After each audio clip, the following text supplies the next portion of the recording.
Yo, yo, yo, yo, yo, yo, yo, yo, yo. Uh,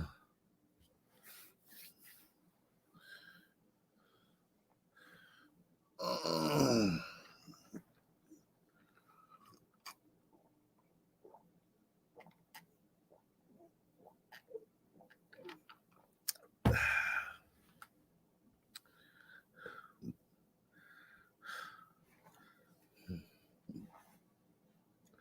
What's up? What's going on, man? What's up, family? What's up, family? Hey, family.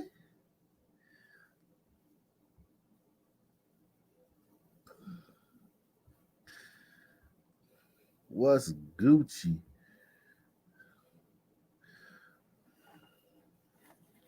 It's the natural lie when you're doing nothing. Fool la la la la la la la la la la la. Sweet thing.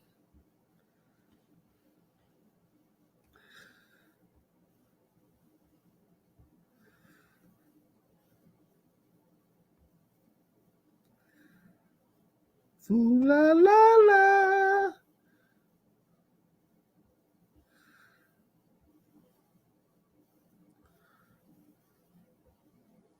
Ooh la la la la la la la la la la la.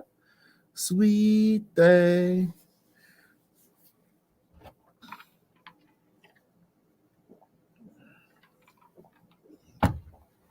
Ah.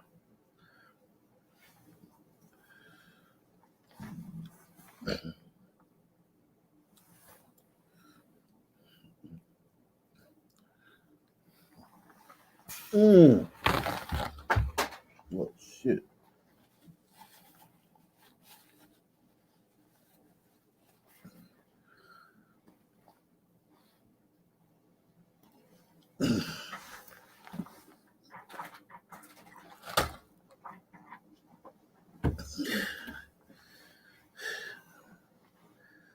What's up, guys? He said the four pips. The four pips. That's funny.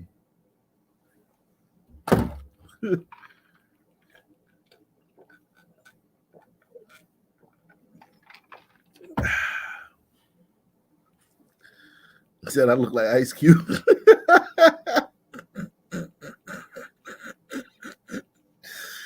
Oh shit.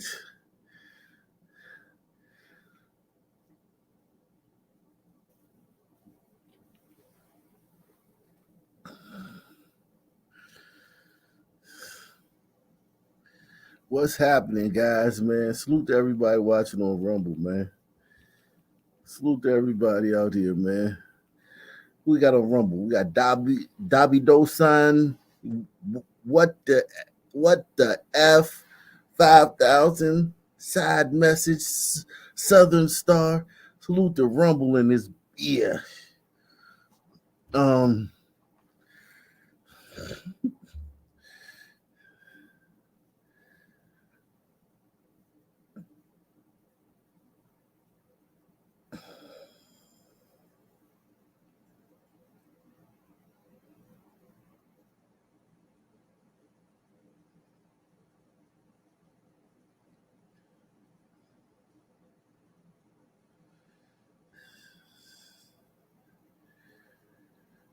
Oh.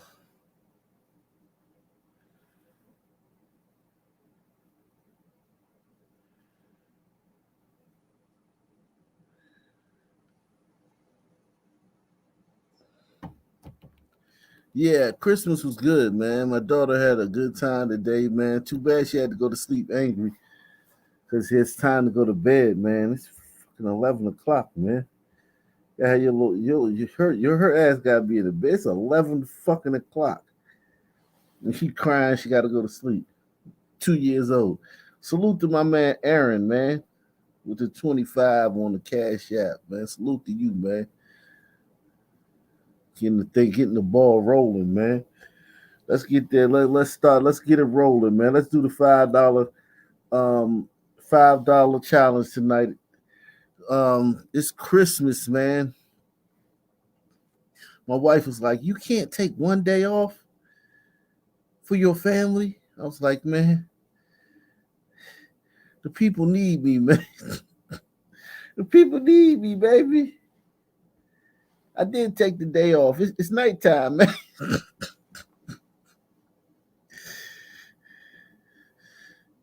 Oh man, Nate Ways in the building. TSM, DVK, Joe Curry.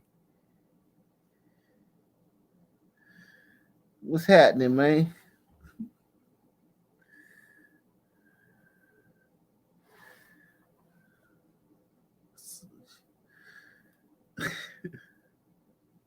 He said, "We are your family." Oh man.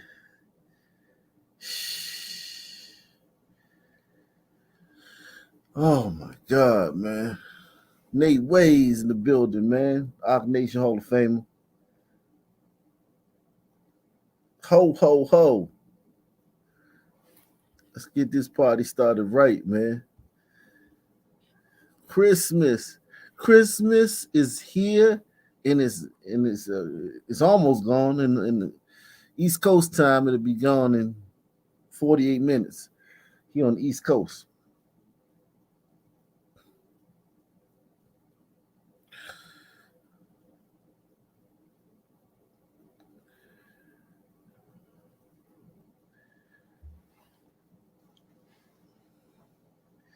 Yeah, man.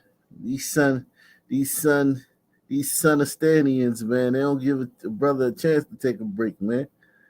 Sonistan, man. Sonistan is 365, man.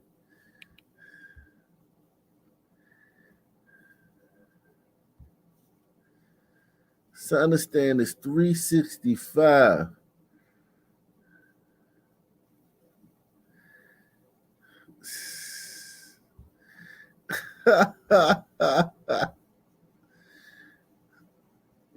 Dre's world. Dre Wood, man. What's up, Dre Wood?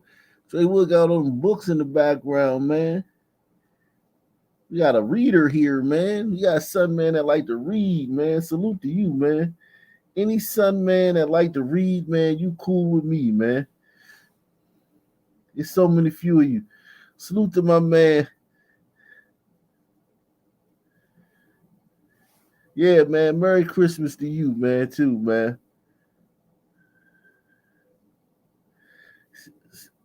Spent all night arguing with the family. Good to hear some logic for a minute, man. Salute to my man. Yeah, man. My man J.A. Salute to you, man. Appreciate you, man. He's an Ock Nation Hall of Famer on the low. He don't like me to shout him out publicly, but homie be dropping them. He be dropping. That man be dropping some cash on the channel, man. Salute to you, bro, man. You Ock Nation Hall of Famer, man.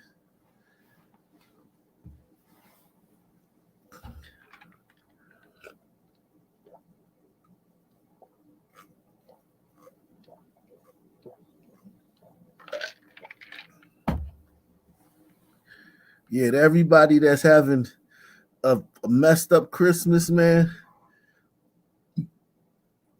In-laws in town, family in town.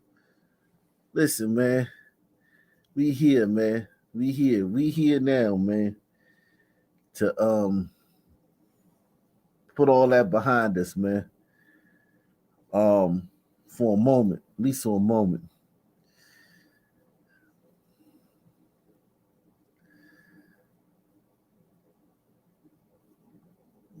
Oh man, Christy W with man, Christy W with 2 stacks, man, 2 stacks. We talking about now? Y'all know Christy W is a first ballot Hall of Famer. They waived 5 years. You ain't gotta wait 5 years. She's first ballot. Appreciate you guys so much, man. All you guys, man, especially you guys that dropping them stacks, man. Whew.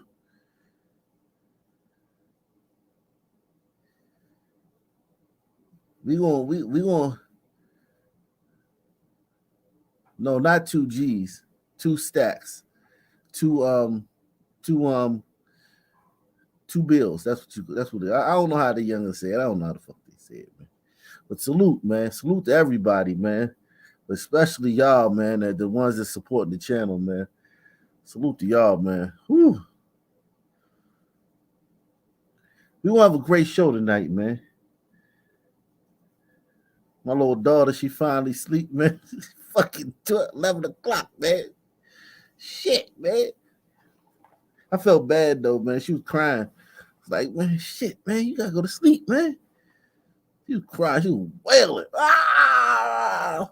I was like, shit. Felt bad, man, but fuck it, man. If you go to, if we let you stay, because it keep creeping up. First it was 8, then it was 8:30, then it was 9, then it was 9:15 and 9:30. Because remember, I used to start the show at 9:30. When she would go to sleep at like 9:15. And then it was slowly creeping up. And I come on later and later and later. Now she fucking going to sleep at 11 o'clock. And I'm like, man, we can't go no further than 11. 11, man, come on, man. God damn, baby. 11? You 2 years old. Who stays up that late at 2 years old? God damn. It's 11.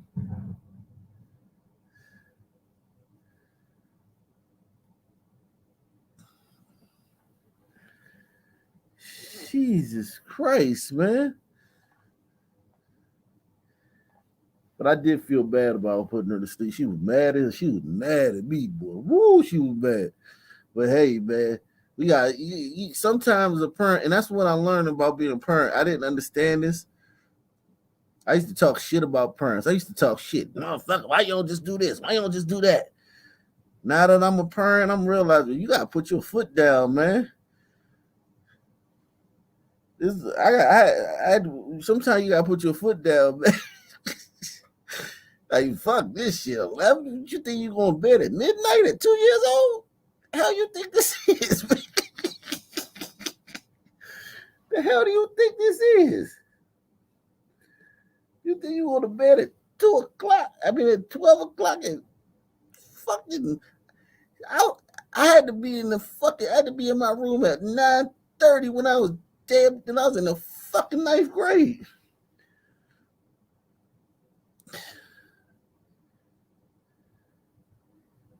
I had to be in the house and shit at night, man. On weekdays. Shit. I remember when I was in elementary school, I had to go to sleep at 8 o'clock.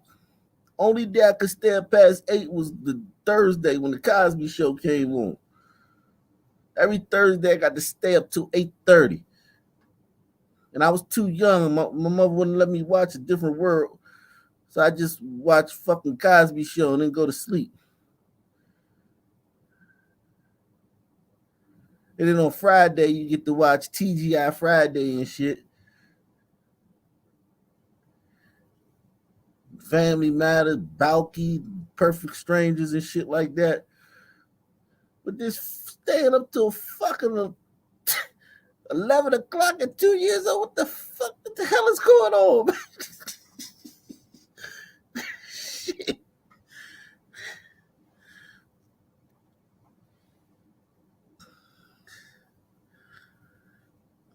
Oh, the Bucks are playing right now. I want Brady to make the playoffs. The playoffs ain't gonna be right without Brady, man. We need Brady in the playoffs, man. We need Brady in the playoffs, man. The playoffs is not gonna be right without Brady, man.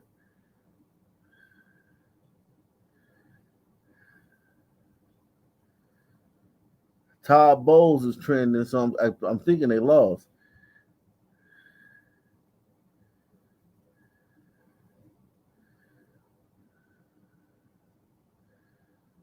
They must have lost. Whenever you see Todd Bowles trending, you know Brady lost. You know Tampa lost. Todd Bowles sucks, man. He only got that job because he's black. Let me start the show, man. Salute to my man, Damn the Grifters, man. He says eggnog on me, man. Yeah, man. You know that don't sound too kosher, man. If you said that around my neighborhood, man, everybody be like, "Whoa, eggnog on you! Oh my god, what the hell?" Hey, cuz he said eggnog on him, man. Everybody be clowning you and shit. Hey, cuz, guess what he just said? What did he say? He said eggnog on me. Oh, niggas be like, what the fuck? Nigga, you makes the eggnog on you. Ew, you big, you nasty bug. You lucky you ain't say that around some goddamn Negroes, man. You lucky you ain't say that around some Negroes, man. Eggnog on me. What the fuck, nigga? You get your nigga.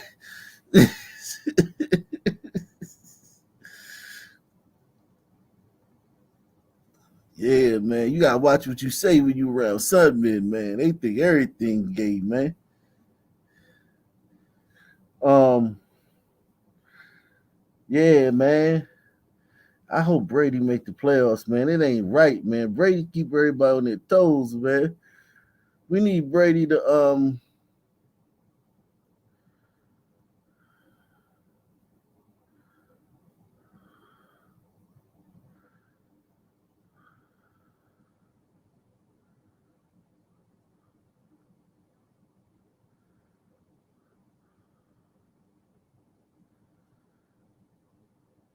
oh fucking um what's your face? Oh shit. They beat Memphis.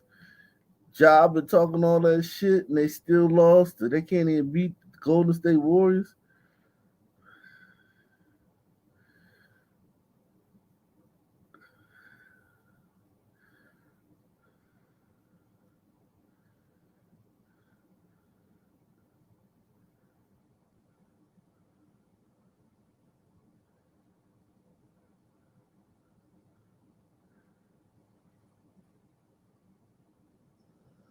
Mm, mm, mm.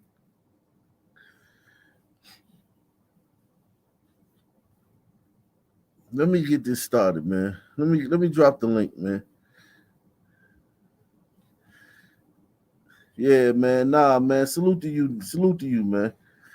You can say shit like that here, man. You can say suspect shit here, man. Don't be careful around Sudman saying stuff like that, man. Sudman think everything gay, man. Stephen Gayibi. I still believe 1000% believe these son kids are screwed up because the culture upbringing. Nothing to do with genetics. No one is born evil. Thoughts. I think that yes, you're right. Those the radio 24/7 toxic lyrics and just growing up degenerate and debaucherous. But as I say, Stephen, people make the culture. The culture doesn't make people. People make the culture. You always got to remember that, Stephen. The people make the culture, man. Stephen, man, show me a place where it's a bunch of black folk where the culture is this, where it's this great culture, man. Haiti, Uganda, where, Stephen, man, help me out, man. Where's this place where it's black people running shit and it's this great culture, man? This is not DNA, man. Show me the outlier, man. Show me where there's this great culture, man. Bunch of black people running something. People make the culture, man. But I will say this. I think we weren't made to be nation states. I think we were made to be smaller little tribes. I think that if we were in smaller little units, like our mind and our natural um we're naturally inclined to do, I think we would have more functional societies. I think having a big ass fucking country with fucking millions of people and having to fucking adjudicate and fucking govern all those people, the sun mind wasn't made for that. I think we was made for like maybe like a tribe, 1,000 to 5,000 people, and then another tribe, then another tribe. I think we could have something decent with that. It still wouldn't be, great, but it would be better than these countries and shit with like Nigeria has 150 million people run by some people. 150 million people.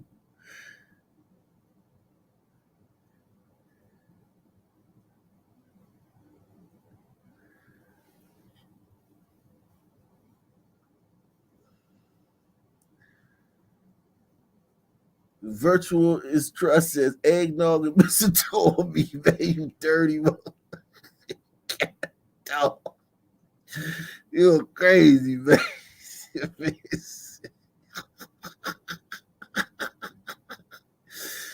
Oh shit, man. Let me drop this link, man. We gonna get started, man.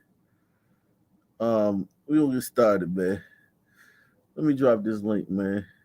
My man said eggnog and mistletoe him. Yikes. Yikes. Oh man.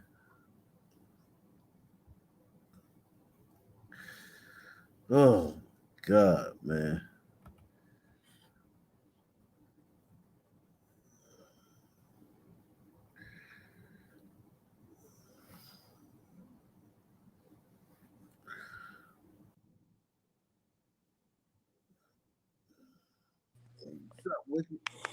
Yo, what up, Chief?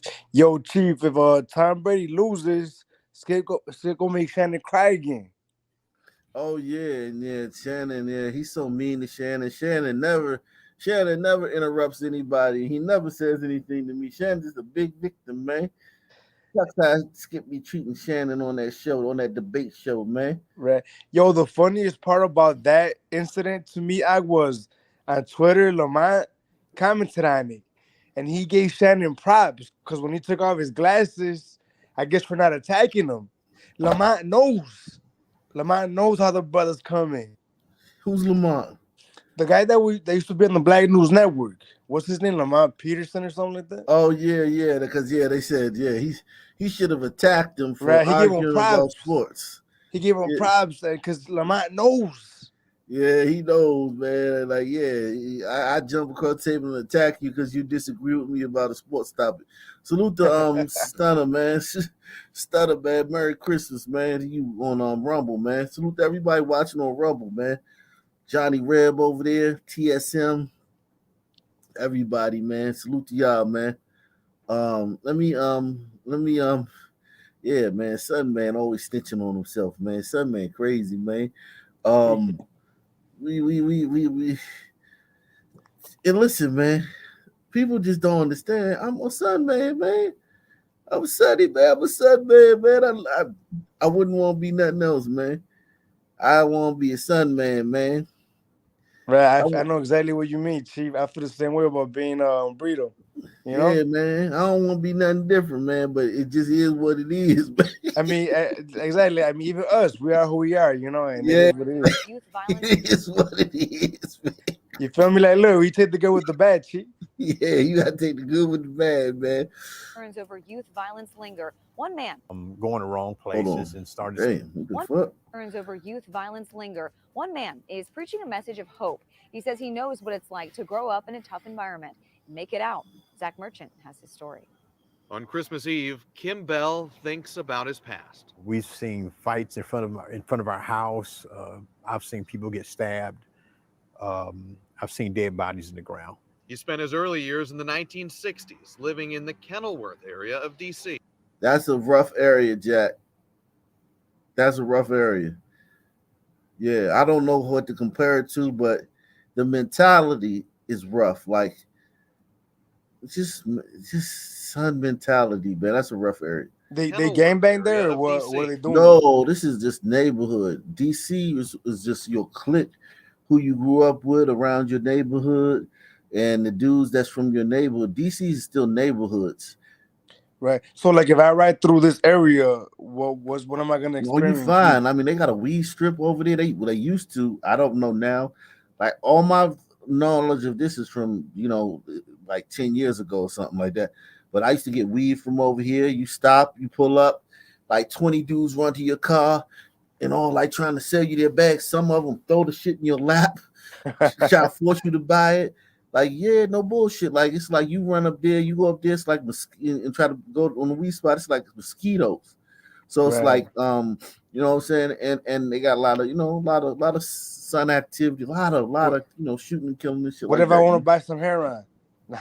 Yeah, you can find. I'm sure you can probably find anything over there. I had a girl over there, man, and it's, man, dudes just be out in front of the building, man.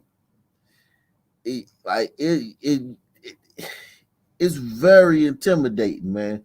You know what I'm saying? When you got a girl and she live in these areas, man, or any area like this, and it's a bunch of niggas hanging out in front of the building and shit. I know what you mean. Yeah, man. Living in the Kenilworth area of D.C. I grew up in the projects. He moved to Prince George's County as a teen. I was 14 years old and started hanging out with, obviously, the wrong people, going to wrong places, and started smoking weed and getting high. And I guess by the time I was 16, I was selling drugs. He was still dealing 4 years later when a chance encounter with a man led to a discussion of faith and God. We ended up praying, and I'll tell you what, that day actually changed my life. In that moment, Bell felt the beginnings of the call to ministry that would become the driving force of his life. Filled with newfound purpose, he began to think about his future. He stopped selling drugs and went on to travel the world, serving in the Air Force for 20 years. I get to my first base. See, son, man, the military and shit structure like that, man, son, man really thrives in some son men. You, of course, like everyone ain't going, but the son men that, would normally fall victim and not fulfill their potential. Like, this guy had a lot of potential, but he wasn't going to fulfill it. Things like, the Army and shit like that, ITT Tech, Lincoln Tech, learn about cars and shit, HVAC, shit that can get a son man, on the right path, a trade school or something like that. Those things save a lot of son, because a lot of son men got a lot of potential, but they would just live the life of a normal son man.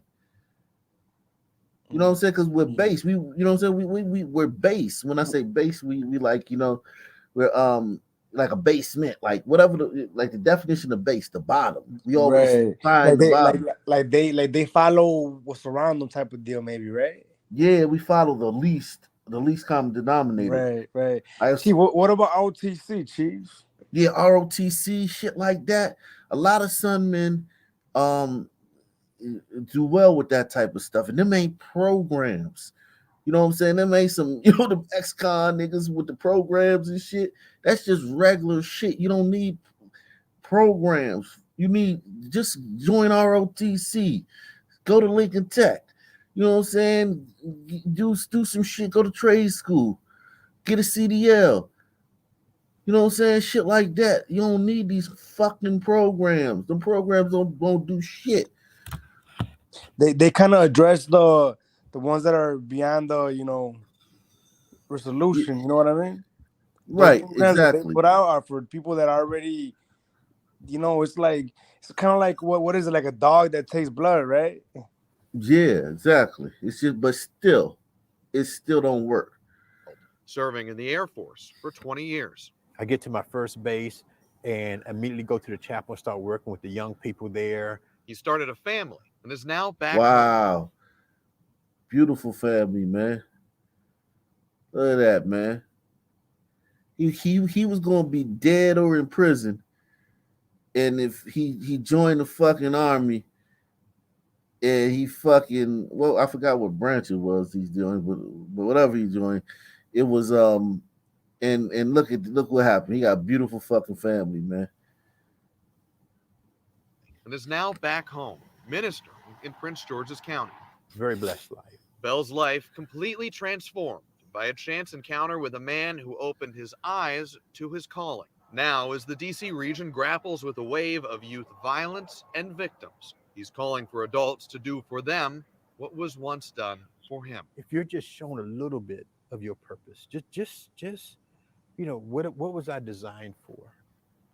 And you just step a foot in. You know how you go into a pool and you check to see if the water is cold, you stick your toe in there. Man, that's all it takes. A reminder that any life can change. All it takes is a spark. In Prince George's County, Zach Merchant. Hey, what's up? What should I call you? Whatever the fuck. What is your name? Man. Call me Ra Ra. It's fine. Ra Ra? Yeah, man. What the hell? Why you put that right there, that Arab shit, man? I can't read. Nobody knows what to call you. You change your name to Ra Ra next time so when you come up, please. So we can know. Because I know I get your emails from you and shit. Oh no, Twitter. I think Twitter, right? All the above. Yeah, and I how the fuck I know what to call you? Like you definitely a valuable member of the channel, man. I appreciate everything you do, man, behind the scenes, man. Yo, they're the one that started the Discord, right? Yeah, exactly, man. Make sure you got to drop the link too in the chat too. Let everybody know about it, man. I dropped it in the back chat. No, you got to drop it in the real chat, man. Are you in it, Chief? Are you in the Discord? I joined you. I tried to figure.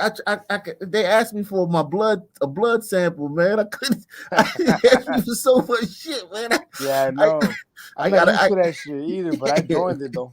I gotta get on. I got halfway through it, man. They asked me for a blood sample, and I was like, man, let me just fall back. It made me scared, man. But I guess it's legit. Yeah, man. But yeah, man, drop it in the real chat, man. So that people can know about the unofficial. I endorse it, man. Even though because I was gonna start a Discord, but you know, I'm a son, man. I'm lazy, man.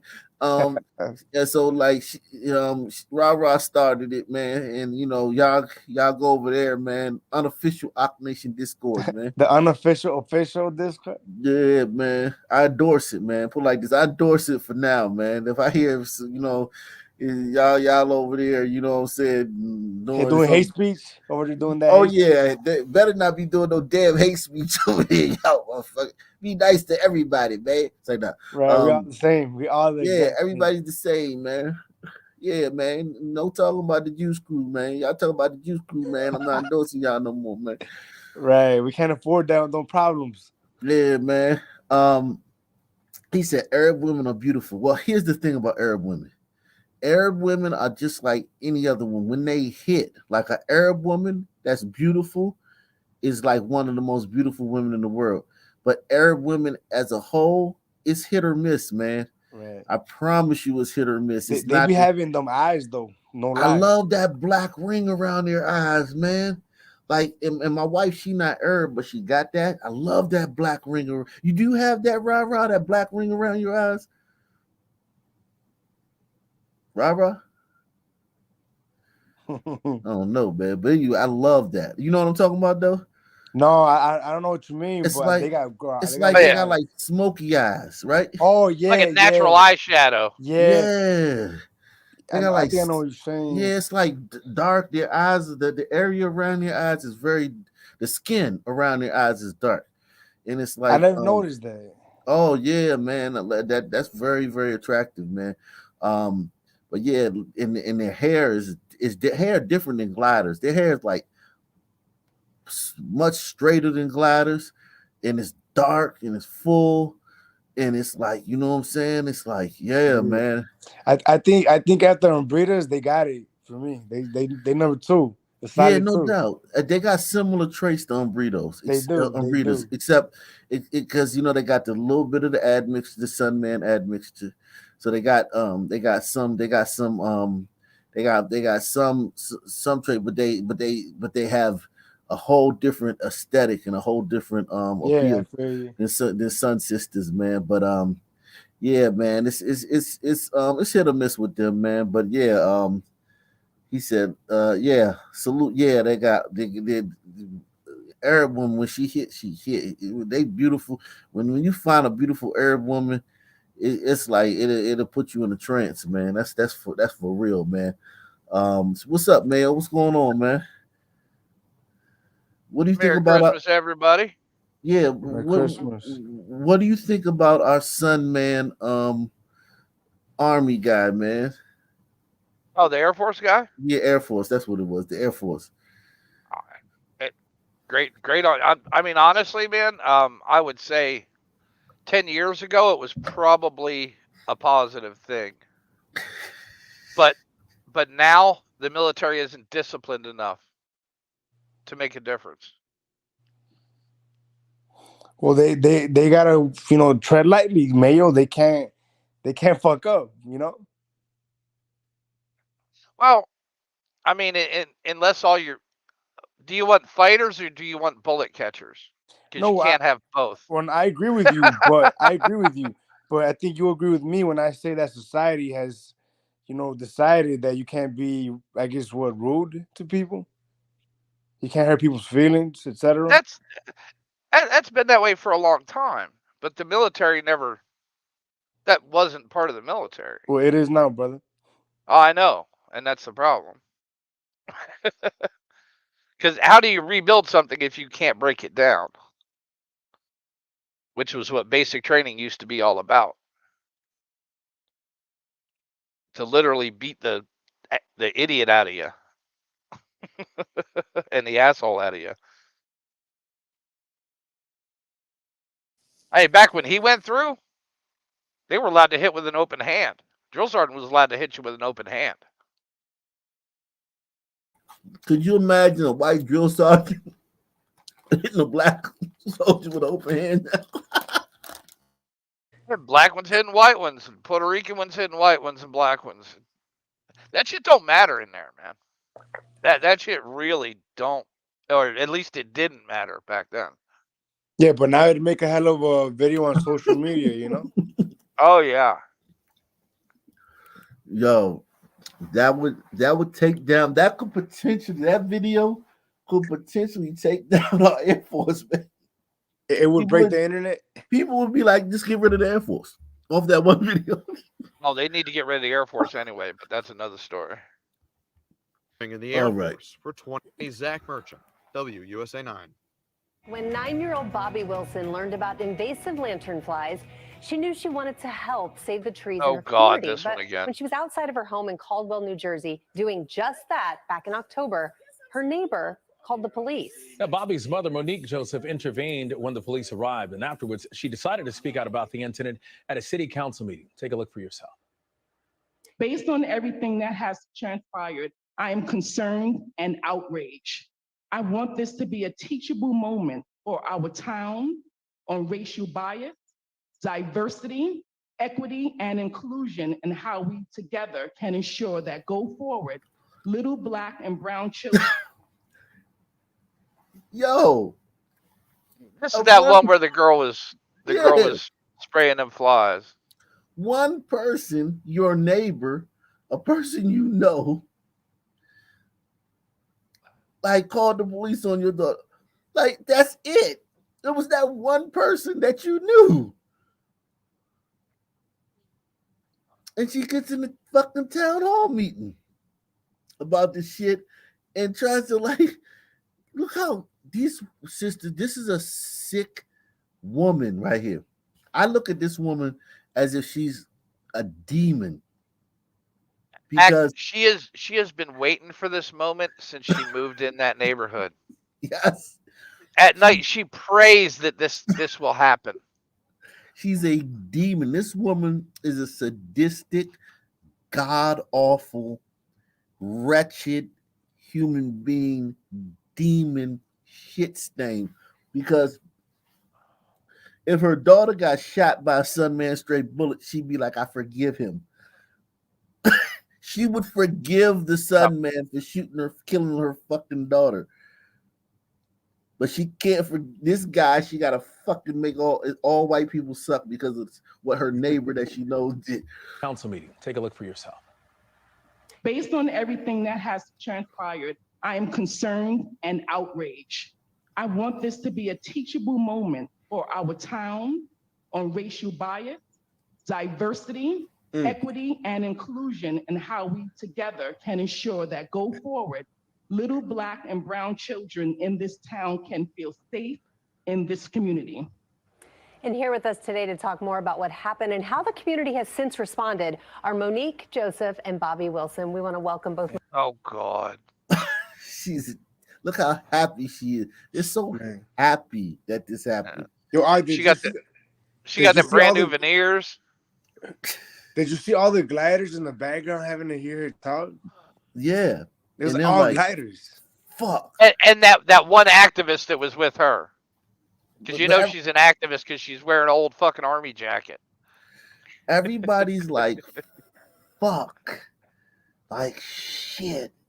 Because it's like, it's kind of like that feeling, that sinking feeling those people got. Like, oh, shit, they really do this shit. Look at this. Look at the body posture. Look at arms folded, shoulders slumped.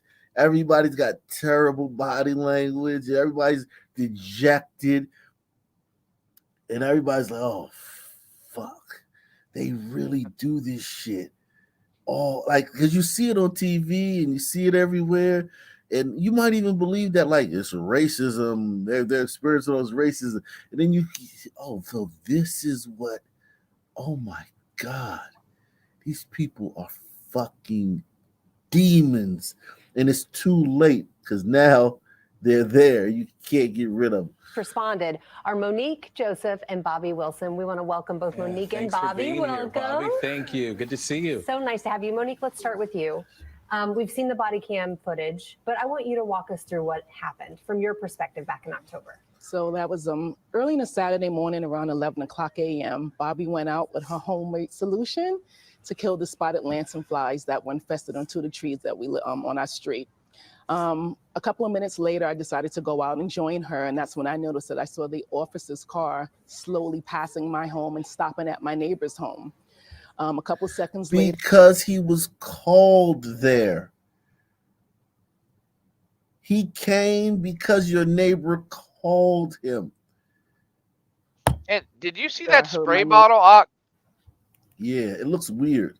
It's not like a couple your normal seconds spray later, bottle. I heard my neighbor car slowly pass. Yeah, that's a big old like it's not like she's going around with this fucking like one of these or something. She's not. I was expecting like a old Windex style bottle. Yeah, the fuck is that?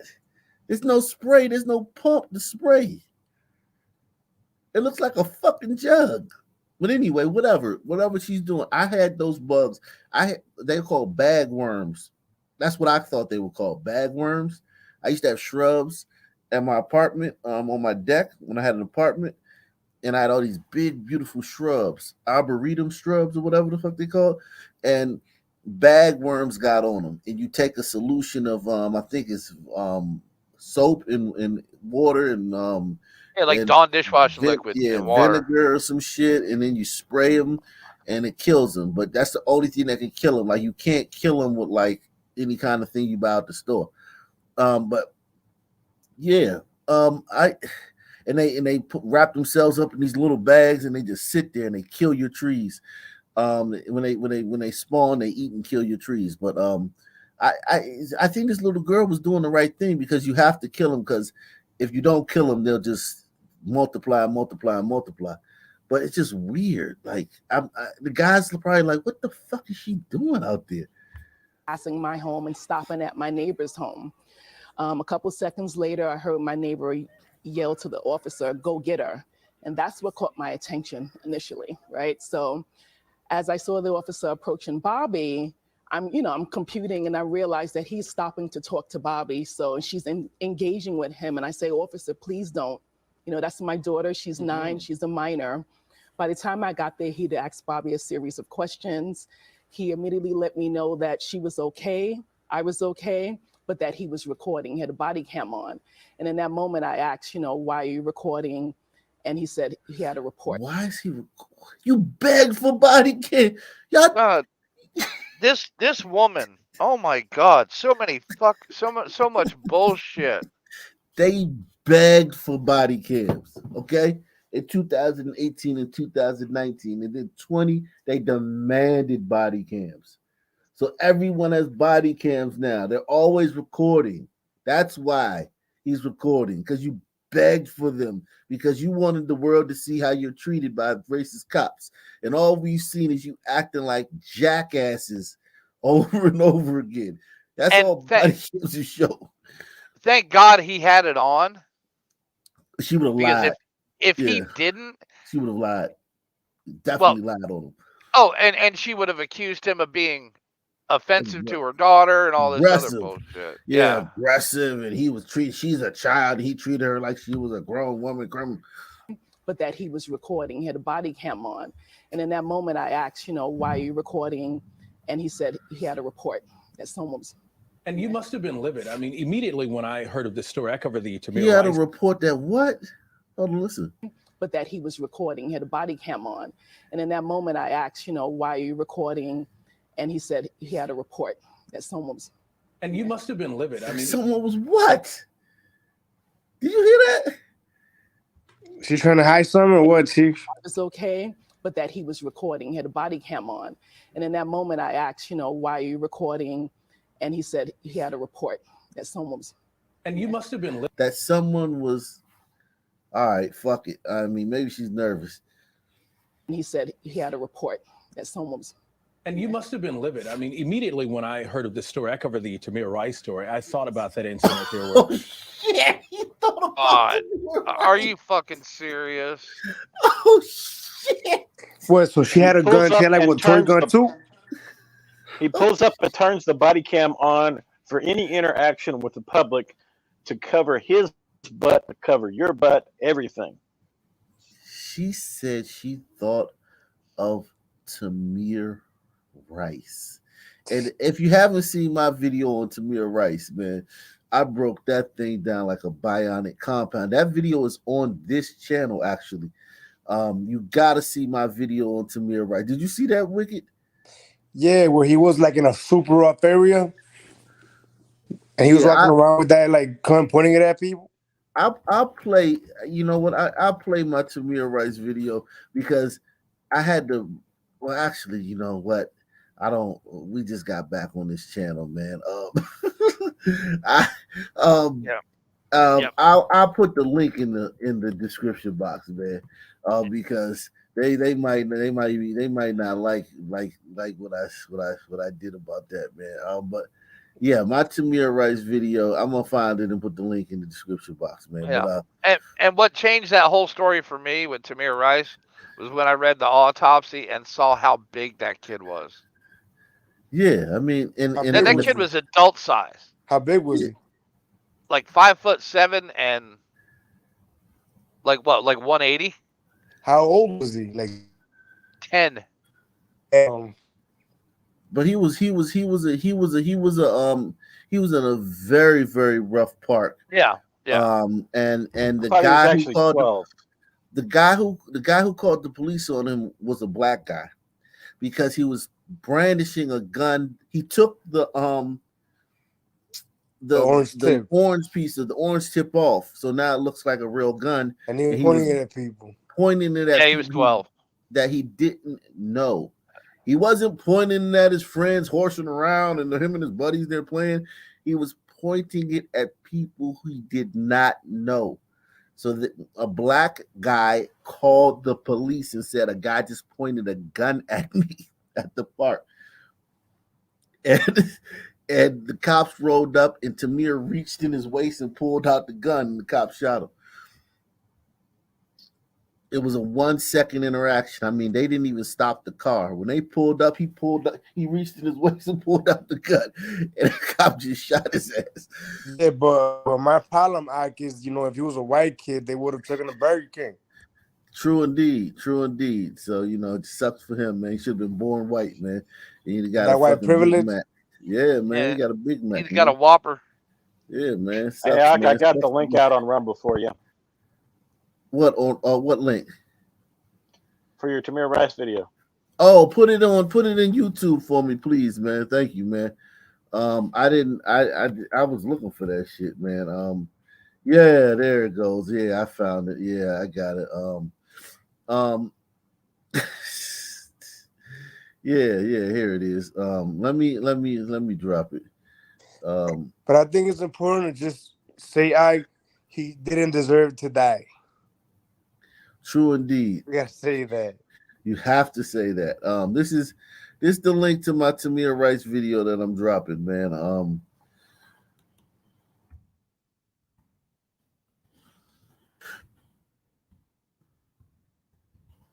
Yeah, I'm dropping that right now. Because if you haven't seen that, what really happened, and I haven't gotten into all of it right here, but I got into all of it on the video. That situation was fucking nothing like they told us, man. But yeah, salute. So this guy thought of Tamir Rice when he heard this shit. And you must have been livid. I mean, immediately when I heard of this story, I covered the Tamir Rice story. I thought about that incident there where this little boy was playing with a toy gun and then cops showed up, and in a matter of seconds, it turned out to be a different story. Did that ever come to your attention or raise some type of concern that this could have gone left? Playing with a gun. So honestly, when I knew it could have gone left was afterwards. Right. So initially, all I knew was that my neighbor called. When I knew it could have gone left was afterwards. What the fuck? So you thought it could have gone left after Officer Friendly left without fucking doing anything to your child or you? Once her friend reminded her on the phone, got her in touch with her local reverend. Yeah, that's basically what she's saying. Like this woman is a demon. So honestly, when I knew it could have gone left was afterwards. Right. So initially, all I knew was that my neighbor called. I approached him. I asked him, why would he call the police? He gave me his version of why he called. It was contradictory to what the 911 transmission. And that was the moment that I realized when he racially profiled my daughter, when he used dog whistle terminology, that was dangerous. Dog whistle is anything. A dog whistle can be anything. Yo, what fucks me up though is for this lady, for example, in her pursuit of money, she's gonna put the stand on fire with the changes she's demanding in her pursuit of money. Yeah, exactly. She's that's why I said she's a demon. She's possessed. Not how demons are possessed. It's not really like them doing it necessarily. It's just that they're possessed. And she's possessed by this fucking BLM woke bullshit. And she's fucking in his sister fucking Democrat shit and all that shit. And she's just fucking going about just destroying things and causing problems. I want to hear what this dog whistle terminology, because guess what? The only thing that hears a dog whistle is a fucking dog. That's She's when a I dog. understood exactly what happened. And we want to let our viewers know that we reached out to your neighbor, Mr. Lashi's attorney, for comment, but they did not respond. But in a statement to the Daily Beast this November, Mr. Lashi's attorney confirmed that his client made the call to the police, but denied that it was racial profiling. So why did you decide to go to the city council meeting and basically raise awareness? Well, so for me, it was personal. He's my neighbor. And when I got the 911 transmission, for me, it was clear. He used Black woman. He said he was scared. His language, he said he didn't know what that. She was. So if you call 911 and say that you're scared, that's a dog whistle. I want you to listen to this, white people. I'm fucking climbing through your window with a hatchet in my hand. What does the suspect look like? He's a black guy, and I'm scared. You just said a dog whistle. Two dog Now, whistles. what I'm saying is, yes, you need to send the coroner to come collect him. Yeah, but that's a hell of a dog. Like, Jesus Christ, you didn't have to kill him. I mean, he was just climbing through your window. Like, why'd you have to kill him? Yeah, especially in New Jersey, you would have to run out of the house. Yeah, like dog. That's what I'm telling you. A dog whistle can be anything. There's no like dog whistles. It's just like everything a white person says. If the person calls it a dog whistle, it's a dog whistle. So don't try to change your speech. Like, well, no, like I don't want to say this because that might be a dog whistle. White people, everything you say is a dog whistle. If I say it's a dog whistle. Well, Trump can say, "Go home in peace," and that's a dog whistle for "Go attack the Capitol." So, I mean, what the heck? Language, he said he didn't know what she was doing, right? And even afterwards, when the officer went back, because I was able to hear it, the officer explained to him that it was your neighbor and she was spraying the solution. And even his response then, there was nothing about it that sounded like neighborly, right? And the fact he wasn't neighborly. His response didn't sound neighborly. His response to the cop didn't sound neighborly. You going to him and yelling at him didn't sound neighborly either. Right? And the fact that I was there, he was there the entire time. He never tried to approach me to say, "Oh my God, I made a mistake." You know, a natural reaction would be if you didn't know who you were calling on and then the mom comes out, you know us. He didn't try to intervene. So for me, I just knew that I had to speak out because the 911 transmission was the exact opposite of what he communicated to me. And we saw your powerful testimony at that meeting. Bobby, how was it for you hearing your mom speaking up for you, speaking out against this? Well, I was nervous because I was standing in front of a lot of people, but overall, I was okay. It's a little fucking. Why are they putting this little girl through this shit? This little girl doesn't. This little girl suffered no trauma when Officer Friendly fucking drove up and asked her a couple of questions. Because he was called there. Officer Friendly didn't just say, "There go a little black girl, let me go fuck with her." Officer Friendly was on his patrol, and the dispatcher came over the radio and said, "Any units close to such and such street, blase blah, addresses such and such street." He said, "Yeah, I'm a few blocks away." They said, "We got a report of a suspicious such and such woman spraying something out there, da da da." And he said, "Okay, I'm on it, on my way." And he showed up. He didn't talk to the guy either until he got there. The cop talked to the fucking dispatcher until he got there. You fucking people are so And Chaotic Truth said it the other day is you'll have the white person call the cops for a small thing, and that small thing will lead to a bigger thing if they can get away with it. So maybe they made a mistake and called it on something that was benign, but it lets people know that they won't accept things that are out of the ordinary, that are dangerous, that are criminal. Exactly. They don't do it. It sets the tone like, yo, this ain't a no snitching neighborhood. And listen, let me take this little girl off here because none of this is directed at that girl. But it's not a no snitching neighborhood. This isn't a mind your business neighborhood. This isn't 13 teens to be killed in a 6-month period on this 3-block radius, and everybody will be walking around like nothing happened and shit. This is the type of neighborhood where if we hear if there's one shooting, fucking raising hell and shit. We're not like you fucking sun people. That's what calling the cops on stupid shit a little shit lets them know. Are you speaking out against this? Well, I was nervous because I was standing in front of a lot of people, but overall, I was okay. And Monique, Bobby has been honored for her work. What has been the reaction from the community? So the community has been amazing. I've since learned that my community was Kissed not our just ass my street, good. my neighborhood. We've gotten support from all over. And in fact, Yale University, Dr. Ijoma reached out and just said, hey, Bobby's one of ours. We want to have you guys in. We want to help. Oh, God.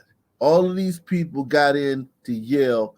It's some Asian kid with double their SAT score. There's some Asian kid that's light years smarter than all these people here that fucking couldn't get into fucking Yale because they had to let these people in for diversity. And everyone knows it. Hope you change the trajectory of that day. So Bobby's been invited to Yale, Princeton, the USDA awarded her, and it's just been amazing, you know, to receive that kind of support. So wait a second. The white kid gets thrown off the 3rd floor at Mall of America by a random sudden man that was already banned from the mall. None of this shit. They got to do a GoFundMe for 1.7 million in fucking medical bills. A black girl gets fucking, her neighbor calls the cops because he's like, yo, what the fuck is that she's spraying? I don't know what the fuck that shit is. And like she goes every fucking college, Ivy League school in fucking America, kisses their ass from here to around the corner. She's probably gonna get a scholarship to go to fucking one of those schools. Then the USDA awarded her, and it's just been amazing, you know, The USDA awarded her. What the fuck? For what? And listen, I hope this little girl has the best life, and this is not about her.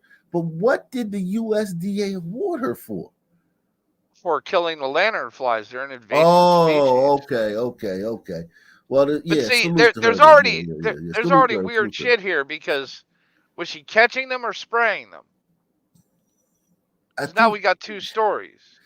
There was soapy suds in that bottle, and I think she was spraying them because if she wouldn't have those soapy suds in that bottle if she wasn't spraying them. So I think she was spraying them. I think she was spraying them. Let me see. Later, I decided to go out and join her, and that's when I noticed that I saw the officers. Yeah, see, that's suds, man. She was spraying suds or a paper towel. Car slowly passing my home. Oh man, what the fuck? Let me see something. But it doesn't matter. But I saw this car. No, that's suds. That look like suds. But I whatever, man. Hey guys, I smell a rat here. This looks like you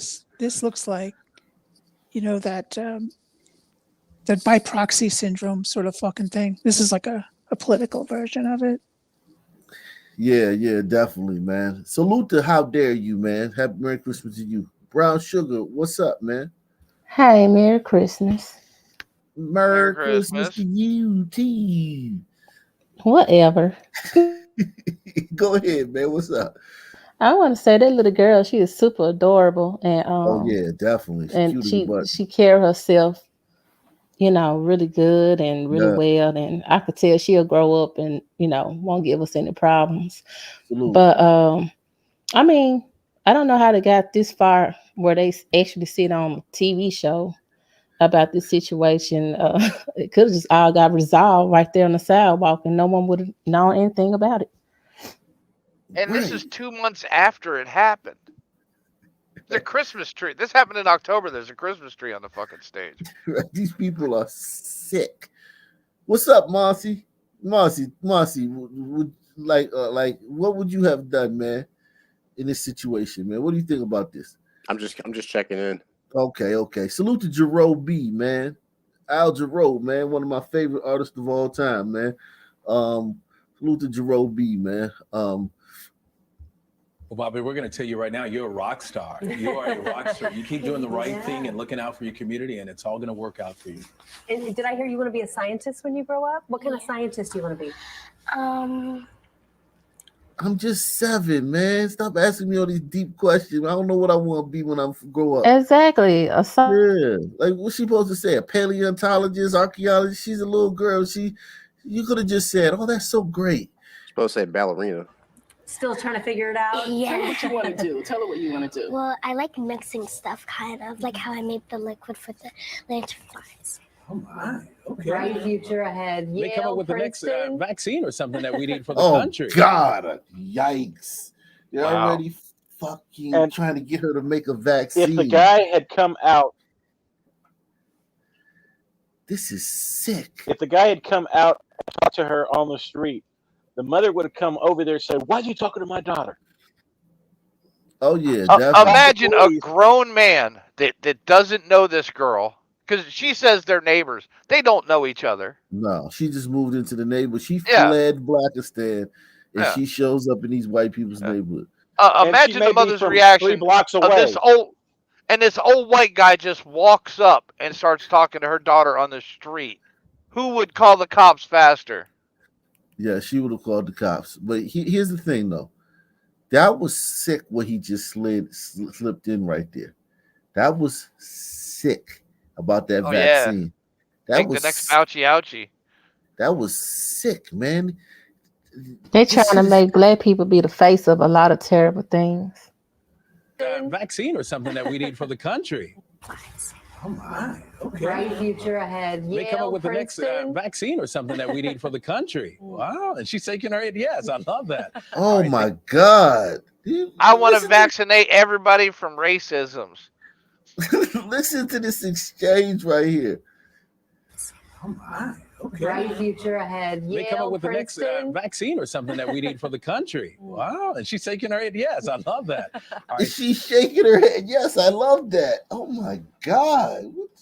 Well, she don't know. She hear vaccine. She thinking Right. a cure a disease or cancer.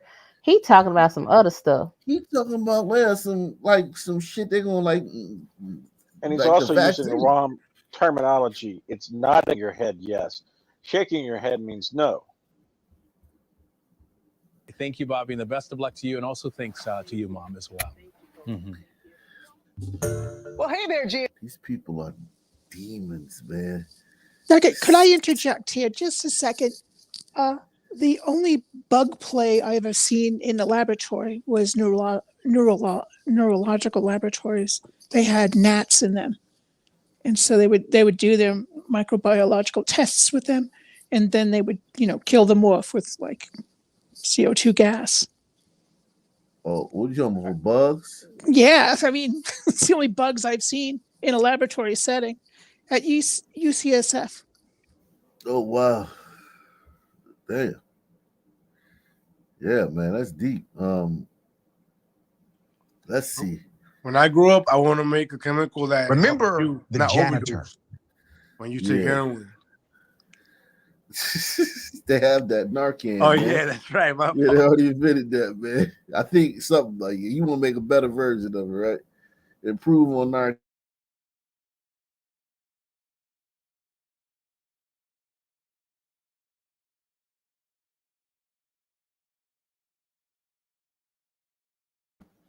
Oh man. Remember the janitor that we talked about in a small city. He, according to him, was called the N-word by an administrator in the school. He hit record on his cell phone at that time. He then informed the woman who called him the N-word, "I am recording you." She said, "Well, that's illegal," according to him. And she then said, "I will be connecting with the DA and I will have you prosecuted." He went home. Police came to his house, seized his phone. We have the video. Police came again to arrest him after he contacted the media. When the media called the police to inquire, they went to his house, locked him up. He makes bail, he goes home. They come to his house again and they said, "You have a ticket that you never took care of.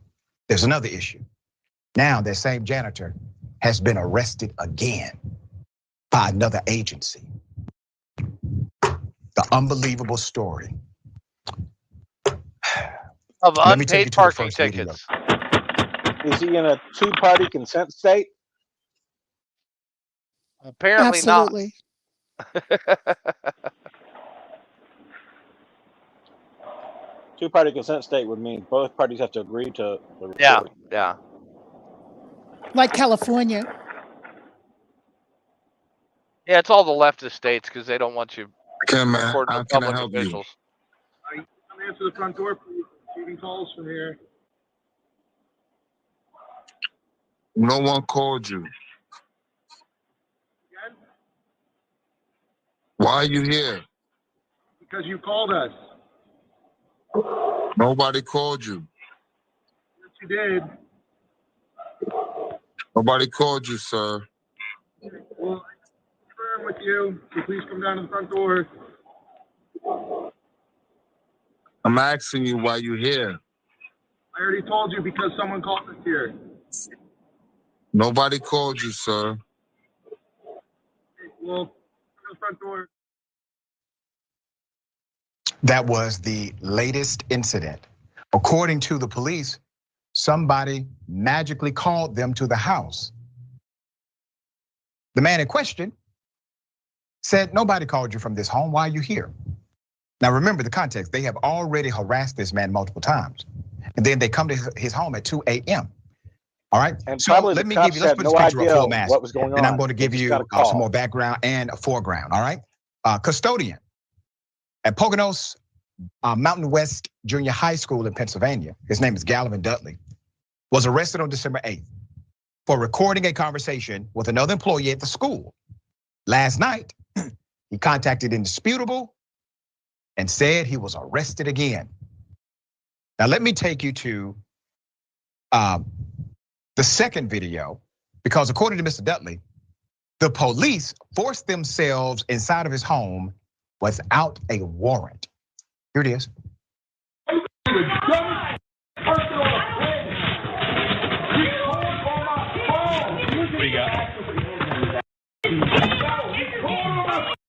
God damn me! Dummy! Record on my phone!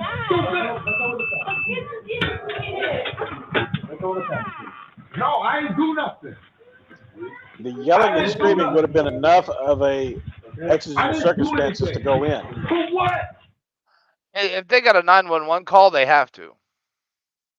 This is so sad. After he complained to a white colleague about using the N-word, Dudley was fired from that junior high school.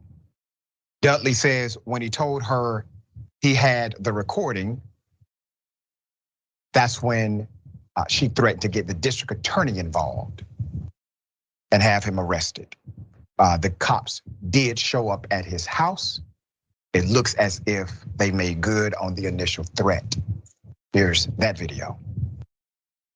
Oh, we're gonna have to come in. Who's here with you? Me and my children. Just you and your children. How many kids do you have? Three. Okay, they sleeping? Two of them sleeping. One of both. Well, we don't want to wake them up. Who is your wife or fiance? I don't know her relationship. Your wife? Not here. Okay, is she working? Or? She's working. Okay. All right. Well, we're gonna have to come in just to make sure nobody else is here other than your kids. But we'll sit down and talk.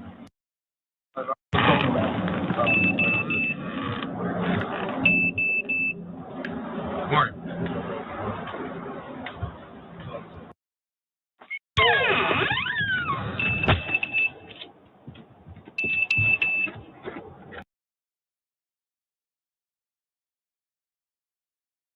You muted.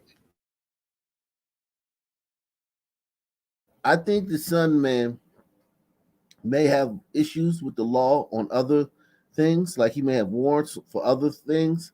And since this happened, he's trying to say like all this is happening because he recorded that woman calling the N-word. Maybe he probably got warrants for other shit that he did at other times in life.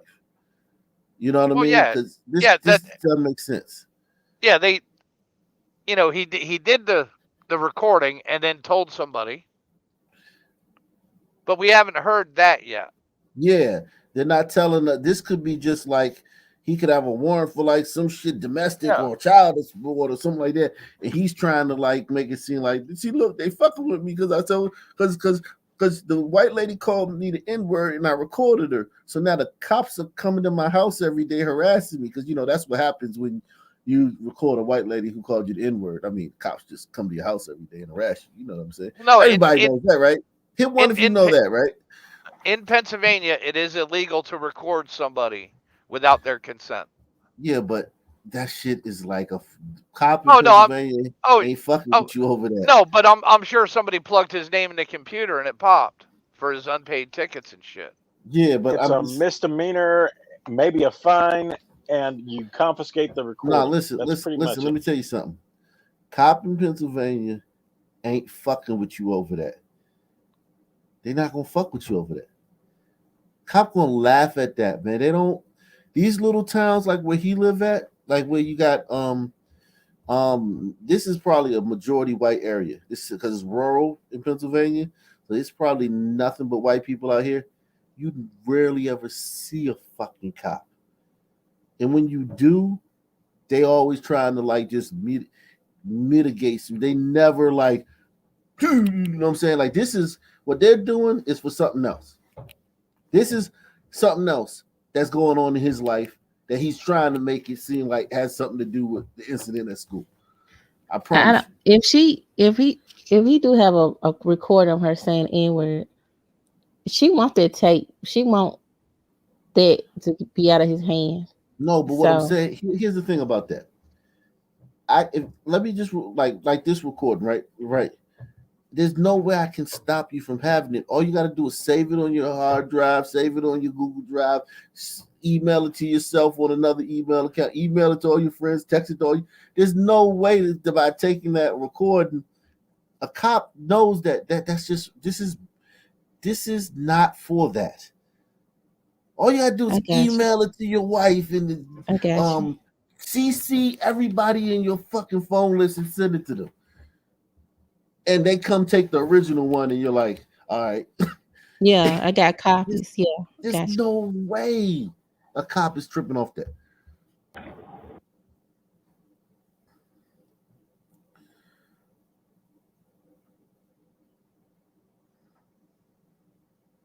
They're saying that's a cell phone. Got you. See, in the right hand of the officer, that was Mr. Dudley's cell phone. They took Mr. Dudley's cell phone, and according to Mr. Dudley, erased everything, including personal photos. Maybe. I mean, shit, I don't know, man. This is not my experience as a son, man. I don't believe it. I think he lying through his teeth. Yeah, I don't. He's a liar. He's a liar. This seems like something else going on. Effects, etc. He said even his Google Cloud had been somehow erased as well. Put up his picture again. This is a human being, a decent man, according to his wife, a very good man, an honest person.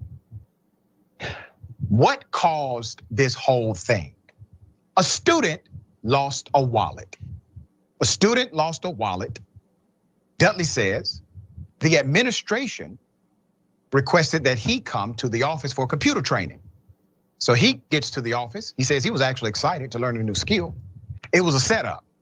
They then accused him of taking the wallet from the student.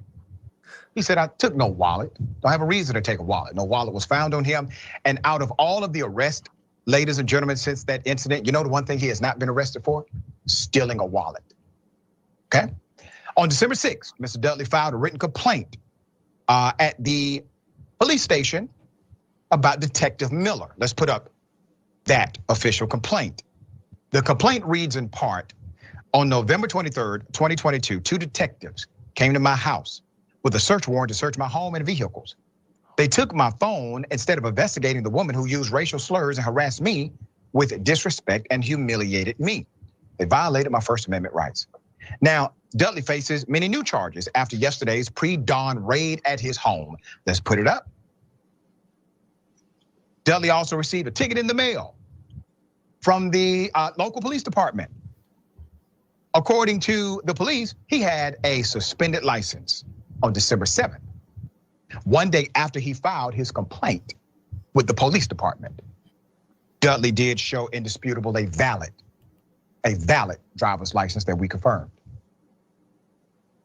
Let's put up this next one. The police detective, Lucas Bray, actually did respond to Mr. Dudley's complaint, saying the department's investigation, charges, search warrant, and traffic citation were all lawful. Here's the update. Pennsylvania state troopers came to Dudley's home at 2 a.m. December 19th, saying they were responding to 911 calls. Now, damn it, why in the hell are state troopers responding to a basic ass 911 call? Well, because I mean, they're in the area. Yeah.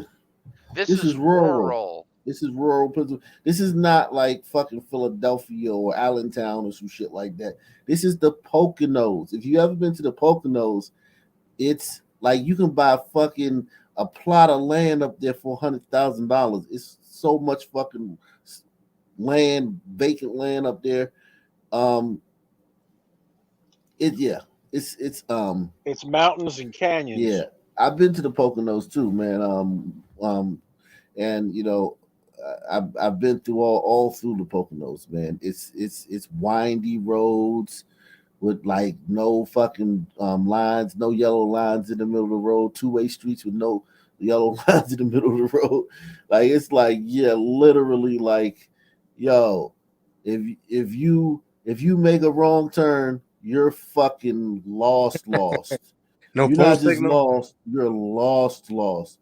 And drive slow, man, and make sure and it's very, very, very rugged terrain, even on the streets out there. It's not a place where it's a lot of traffic, a lot of car traffic on the side roads. Now, if you get to like the towns are a little bit bigger, but even the towns are pulling up. But yeah, like if a state troop, it's not going to be like if they have a police force for that town, they got two cops, and one's the fucking sheriff. One's, you know what I'm saying, one's the sheriff and the deputy, and that's it. So what you're saying? Have you heard of that before? If it wasn't for his ring doorbell, they probably would have disappeared his ass.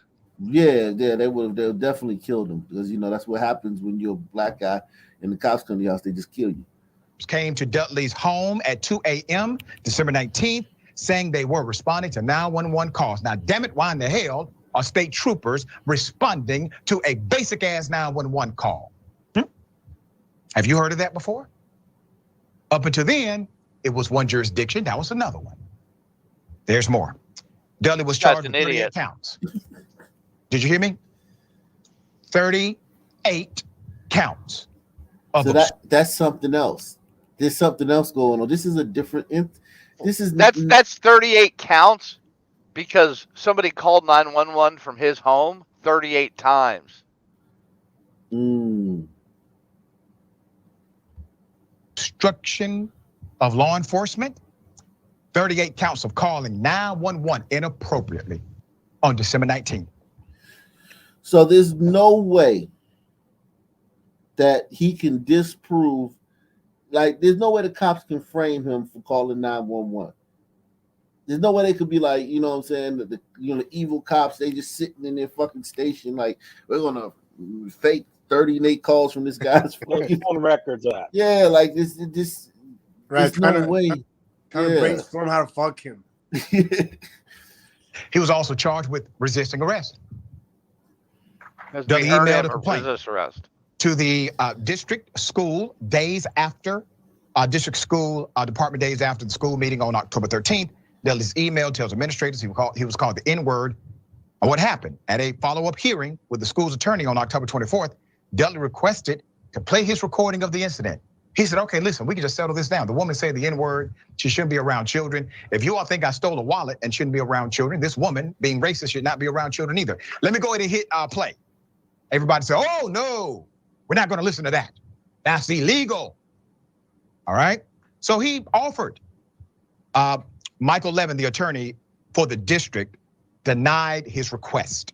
He said, no, you cannot play it. He told Dudley in the email, and I quote, you are not permitted to play for us and we will not listen to the recording that you allegedly made. It is alleged that the recording that you took was made in violation of the law. If that is true, then any use is not permitted. Dudley says he was fired without explanation. The school district and the police department have not responded to multiple requests for comment. Here's a photo of Gavin and his wife. Man has 3 kids.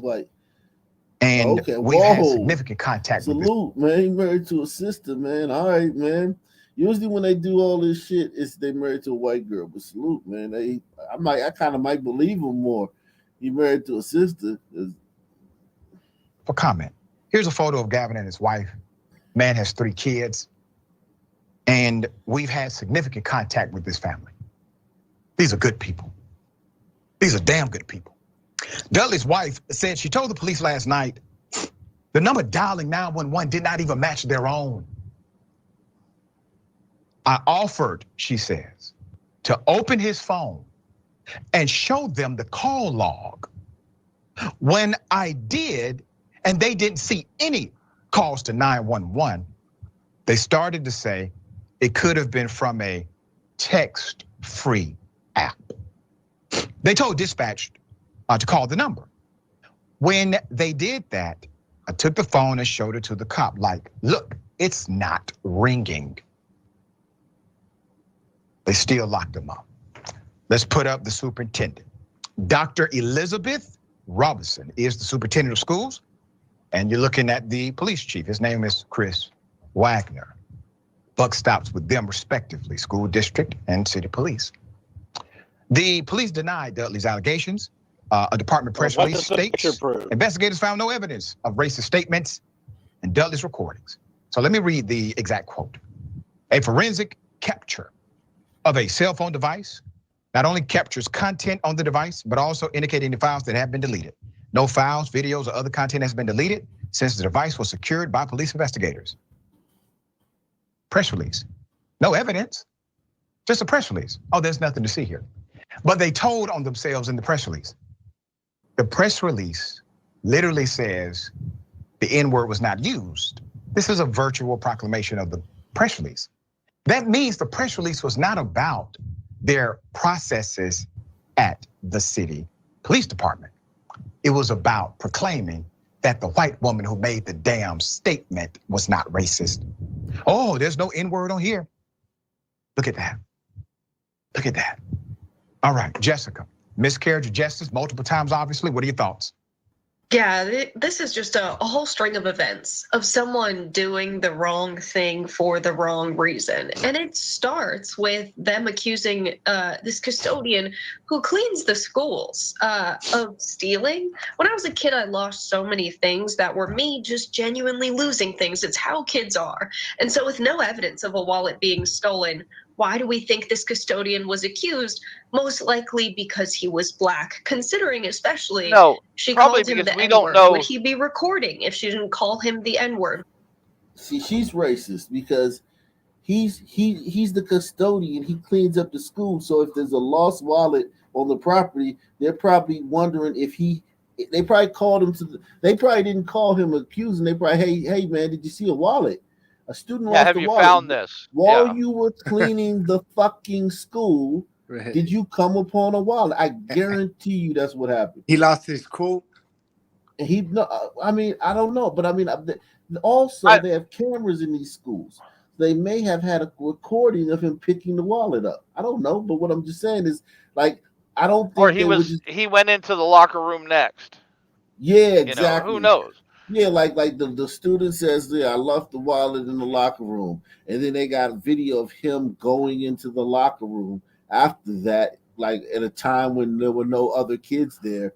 And they probably called him and said, hey, man, did you see a wallet when you went in there? And it's like, maybe, nah, man. And it's probably like, all right. And it's probably like a student losing a wallet is not that big of a deal to where you start calling in fucking staff at the school and just start accusing them of stealing and shit. It don't work like that, man. I think they probably just asked him if he'd seen it, and he took it the wrong way. You're like, well, it's because I'm black, huh? Yep, exactly. Because you see the way he's reacting to the rest of this. Yeah. Out the recording and say that it was illegal for him to do it if she wasn't caught on tape doing something wrong? Would the cops be pursuing this and care about the phone if they weren't in defense of racists? Would they go and search and seize property without a warrant if they didn't feel they could act with impunity? Would they then care about the traffic ticket if he was not the target of this clear racist goose chase? I mean, it's just one thing after the next, and my heart. I can't do it. The idea that the gliders are going above and beyond to bother this brother, stop it. Yeah. And who the fuck are you, dude? They A might devastating care about a scene. traffic ticket if he had his license suspended and he was still driving. I mean, yeah, the city wants their money. You know how that shit goes. Well, and I love how they say we verified that his license is active, or he showed them an active license. Yeah, it's not like they find you, stamp it fucking inactive, and give it back to you. Yeah, this is. It gets inactivated in the system.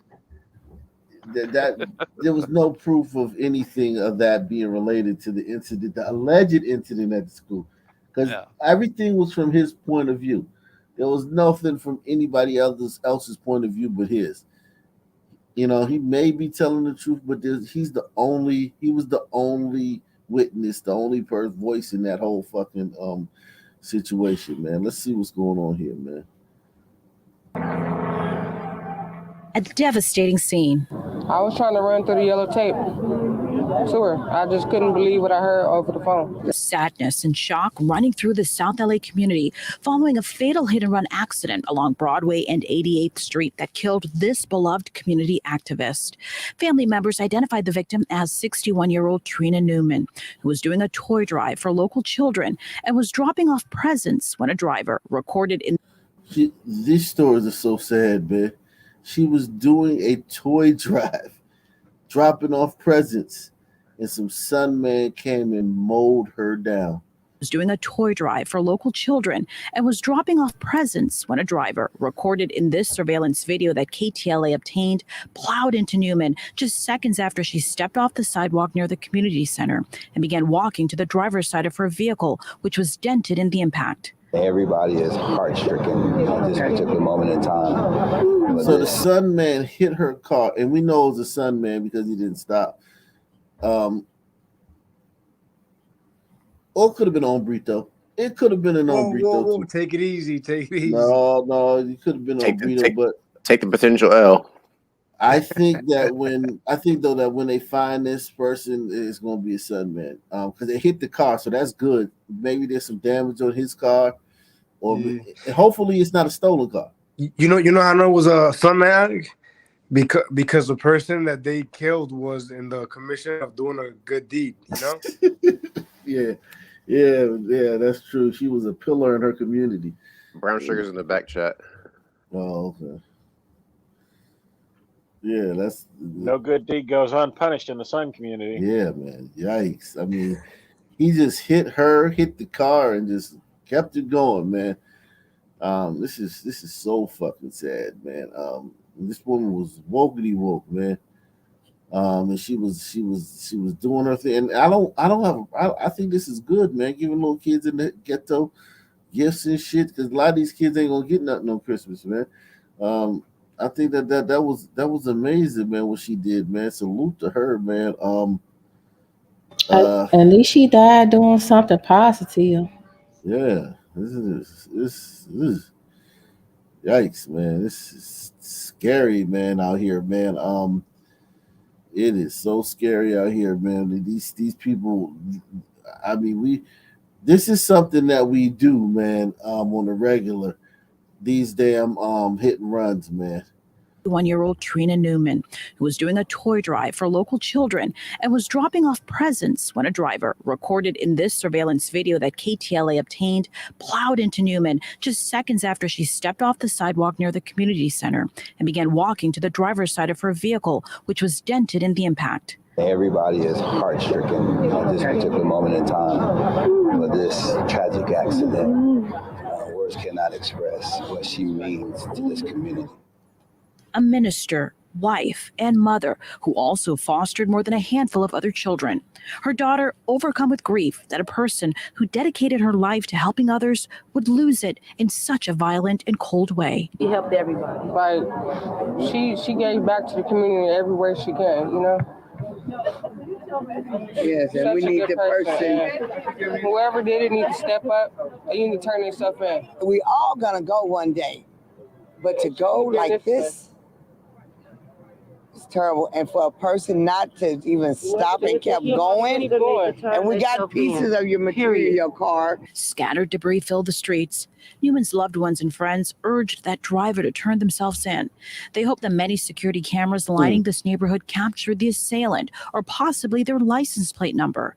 They say they'll never understand why that person refused to stop to help an innocent person, especially during the holidays that have now turned into a time of mourning for a heartbroken family. Because they probably had a fucking blunt in their fucking mouth, a car reeking of fucking weed. Yeah, a gun or I a just fucking got through committing a crime. yeah, the woman or two. shooting or some shit like that. Yeah, it's a bunch of reasons why you don't stop, man. Yeah, these kids ain't gonna steal themselves, dog. Yeah, man. Day before Christmas. Christmas will never be the same.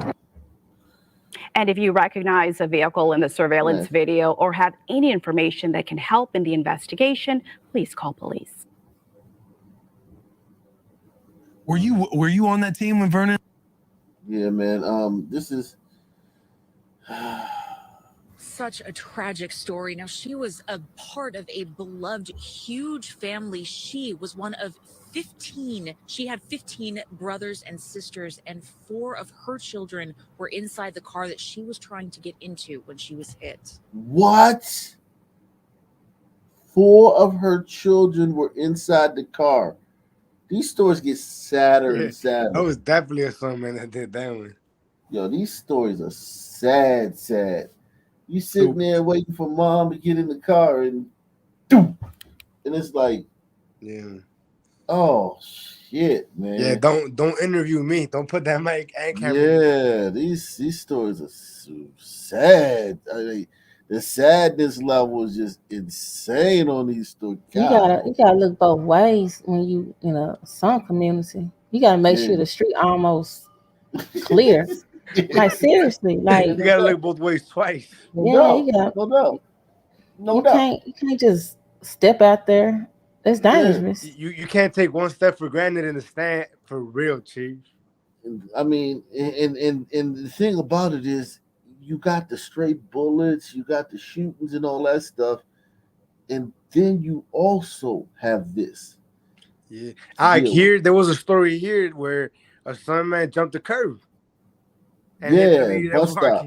Yeah, I've seen. Oh, okay. There was one at the bus stop. Yeah, we could. No, I think she was visiting from like I don't know why she was visiting here. She's probably crazy, but she was like from Florida visiting here, and the son man jumped the curb, took her out. You know. Damn, God, right. Yo, these demons, man. And when I say take her out, I don't mean out on a date. Yeah, no doubt, man. Shit. Brothers and sisters, and 4 of her children were inside the car that she was trying to get into when she was hit.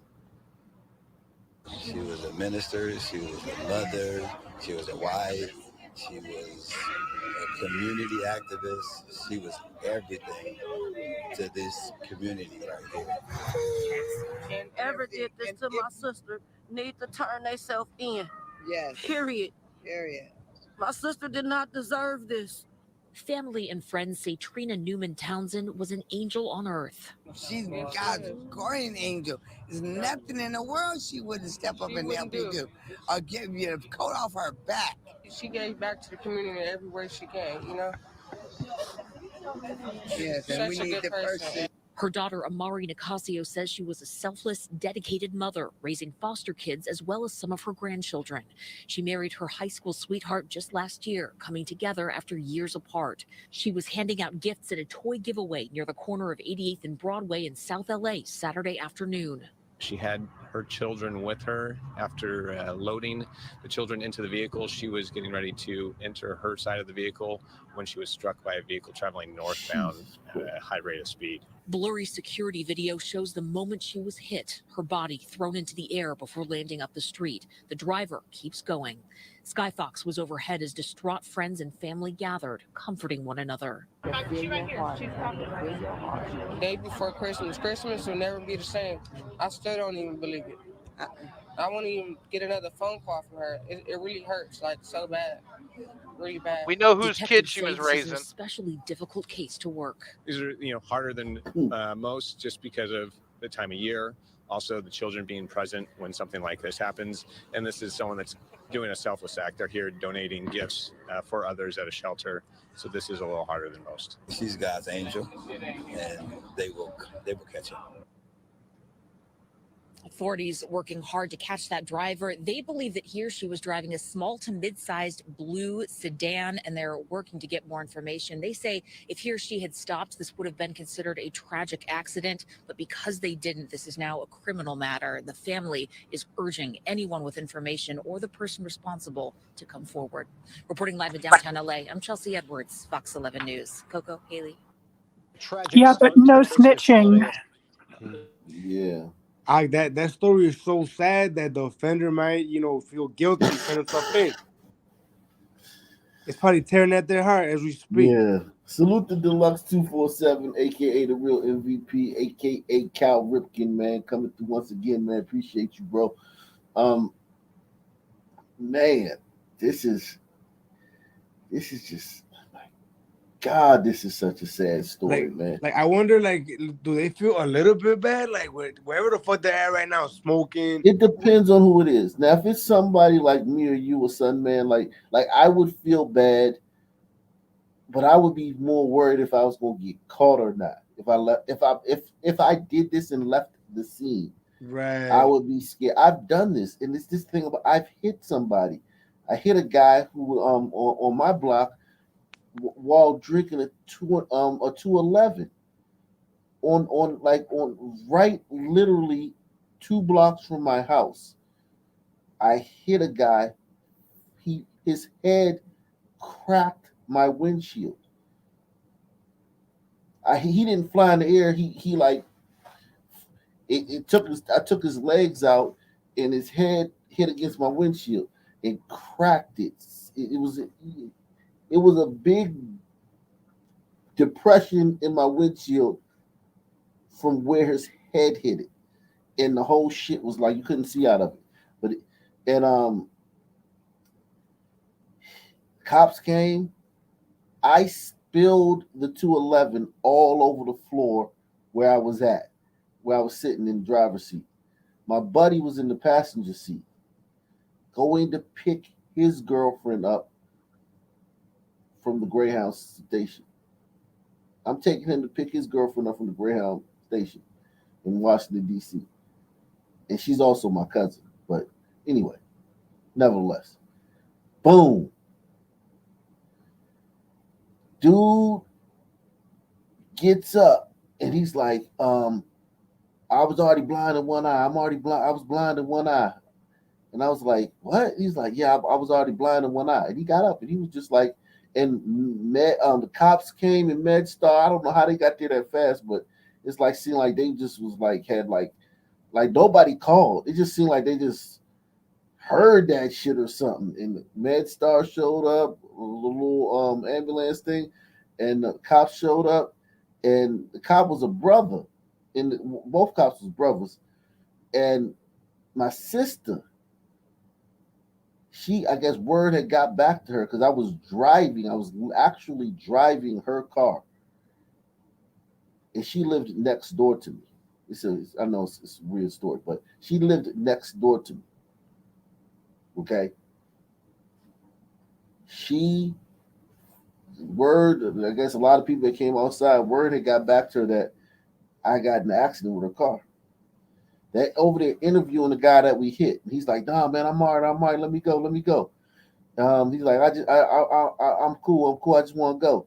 I just want to keep going or something like that. I don't know if he's like a junkie or so. He was like a Floyd type dude. And I'm sitting there like, shit, I done dropped this fucking beer all over the fucking floor. And I'm like, shit, I just hit a guy. I dropped this beer. I'm fucked. My sister comes up the street.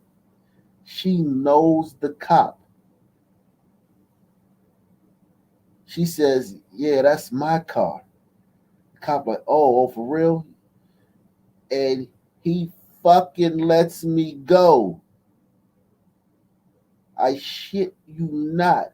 And the fucking guy who I hit, whose fucking head print was in the fucking windshield, he refused treatment and walked off. And nothing happened. There's no record of it. Nothing ever happened.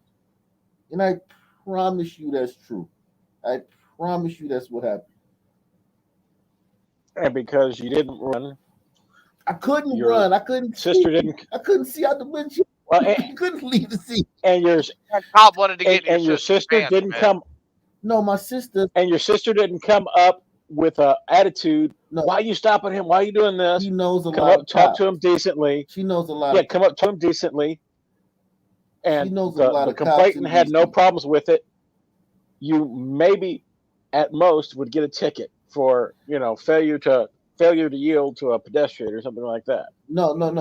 Listen, she knows a lot of cops in DC, and she knows a lot of cops because she only dates thugs and cops. But I don't know if she dated this cop or nothing, but she knows a lot of the cops from the cops she dates. Like, she's a very personable person. She's very, very personable, very like a magnanimous personality and shit, right? So like, but she came up there like she was more mad that her windshield was busted. But what I'm saying is, you treat them nice, and they're willing to let things go a little bit because you treat them well. Nah, it wasn't about treating them nice. It wasn't about her treating them nice. It was about her knowing them. It had nothing to do with her treating them nice. She didn't treat them nothing. She just came up there and was like, oh, what's up? Blah, blah, blah, blah. Yeah, that's my car. And it was like, oh, for real? And it was like, she's like, and the guy didn't want it. The guy refused treatment too. If that guy would have gotten in that fucking ambulance, it would have just took a whole different turn. The guy refused treatment. He kept saying, I'm blind in one eye. And I was like, what the fuck? He's like, yeah, I was already blind in one eye. I was like, what the fuck? But I'm thinking about this beer. That means he might not have been able to see you and stepped out in front of you. Okay, maybe that's what he was saying. But I was drinking a beer while I was driving, and when I hit him, I dropped the beer and spilled it on the floor, like right there where the fucking pedals and the brakes is and all that shit. And it's just gushed out all over the floor. The floor was saturated with 211 Steel Reserve. And my buddy's drinking one too. And it's just like, it was just a hood store. I got like fucking 20 hood times where I had interactions with the police, and it just was crazy. Like, it just be like that, man. And the you know what I'm saying? In like, you know what I'm saying? Like, it don't all like this notion that like every time you encounter a cop, oh my God, I'm gonna die. I'm a black man, it's a cop. That's horse shit. Okay? It's horse shit. If every Southern man got arrested every time or got in trouble every time, it's just like the criminal justice system. You know, the basically interaction with cops is similar to the criminal justice system. A lot of times, nothing gonna happen, man. A lot of times, you know, it's just gonna be nothing. But this one, if that guy had not refused to get in that ambulance, I think he might have wanted to go get high or something. But he would not let them put him. They would not let them, like, they would just want to check on him. Like, we just want to see if you're okay. You're like, no. I was already blind in one eye. And he kept trying to walk off, and then he just stepped off. And it was like, and then before I know it, the only thing there was me in the car, and I had to drive the car back down the street, park in front of my sister's house. And she was mad at me because her windshield was busted, but it got fixed the next day, and that shit was over with. So I mean, I've hit people, so I know what it's like when you hit somebody. Boom, that feeling like, boom, like you know it. Like it ain't like hitting a deer on the highway when you're going 90 miles per hour. I was going like 30, 40 miles per hour. You know what I'm saying? I just stopped and started. This ain't like hitting a deer on the highway. This is like you know you hit somebody when you hit somebody on the road. And to keep on going, that's some real shit, man. That take a you know what I'm saying? I don't know, man. I don't know what I would feel, but I couldn't keep going because the windshield I couldn't see out the windshield. And I don't even know if I thought about keeping going because it was beer all over the fucking the beer was like all down there and shit. And I was just thinking about that. I'm thinking about this guy. I wasn't thinking about leaving. So I don't know if I would leave. I don't know if I would leave if what I would have left. I never even got to that point. You know what I'm saying? But yeah, man, these things happen, man. You can hit somebody, man. I've been there. So I mean, things happen. And you know, if you're a son, man, and you dirty and you got shit in the car, you might not stop if you can help it. If the person flies up in the air and your car is like, you know what I'm saying, still drivable, you might just keep going. Tragic start to the Christmas holiday. A South Los Angeles mother and community activist killed when she's hit by a car. Police now looking for the driver who fled the scene and left that woman to die. Eyewitness News reporter Leanne Suter live outside of LAPD headquarters in downtown Los Angeles with new details tonight. Leanne? Michelle and Jory, that hunt is now on for that hit and run driver who left that grandmother dead, also leaving a family and an entire community in mourning. A Christmas Eve tragedy as a beloved community activist is mowed down by a hit-and-run driver as she was dropping off gifts at a toy drive in South LA. She gave back to the community in every way she can, you know? Yes, and we need the person. Whoever did Are you noticing that turn themselves there's a in. Hotep symbol on that one woman's, that fella that was right next to the woman? You back it up a little. That's a Hotep symbol. The necklace that fella's wearing. With this? Oh, this guy back here? A little further back and you'll see it. It happened around A little further back. At a toy drive in South LA. She gave back to the community in every way she can, you know? It's gold with wings. Yes, and we need the person. Oh, yeah. Whoever did it need to step up. Oh, on this side, over here. It happened around 3:30. Now it's a picture of her and her and some kids, a grown man and another man. Oh.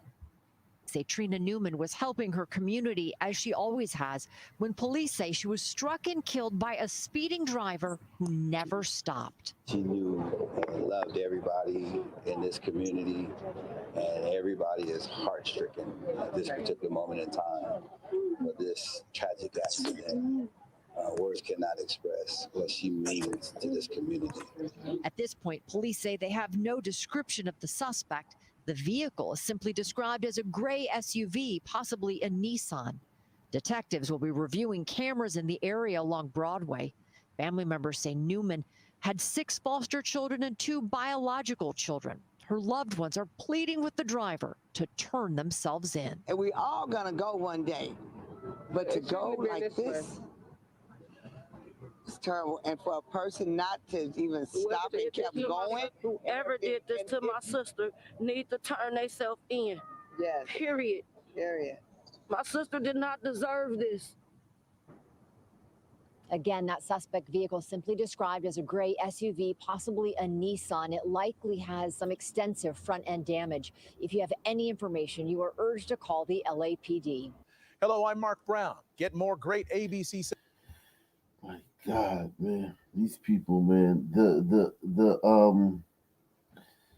sadness, man, Jesus Christ, just God.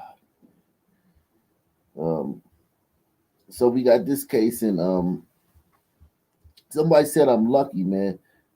Listen, man, I'm beyond lucky. Luck doesn't describe what if you call that situation lucky. Like I can't even explain to you me or all the Sunmen I know. Like almost every Sunman that I hung with in DC. Now I've been different places and I've been around a lot of different guys that weren't into this type of shit, that weren't into no fuckery or doing stuff like that. So I don't want to say everybody I ever knew because I've been around a lot of Sunmen that wasn't great guys, wasn't into that shit. Would be like clutch their pearls. You know what I'm saying? Thinking of doing like anything, like any of the bullshit that certain Sunmen that I was around in my hometown, but majority of the guys that I hung out with or whatever, and we're not talking about Rayful Edmonds and fucking Wayne Perry type guys. We're talking about regular schmedegular Sunmen from the hood. He ain't talking about fucking Nino Brown and shit like that. Just regular guys. Almost all of them, if the law was to the letter, and if there was a racist criminal justice system, the Sunman didn't get no breaks, and you did this, and you got this, and you did this, you got this, every single one of them would be doing a life sentence or at least 20 years in prison. Every single one of them. But you get arrested and you know what I'm saying? You see the stories. But every single Sunman that's from that type of lifestyle or just wayward or something like that, the shit they've done and the shit they do, the shit they've gotten away with, the shit they've been arrested with, the shit they've been convicted for, every single one of them could be doing a life sentence. So lucky, man, you don't know the half, man. All of the guys that I know like that are lucky. All of them.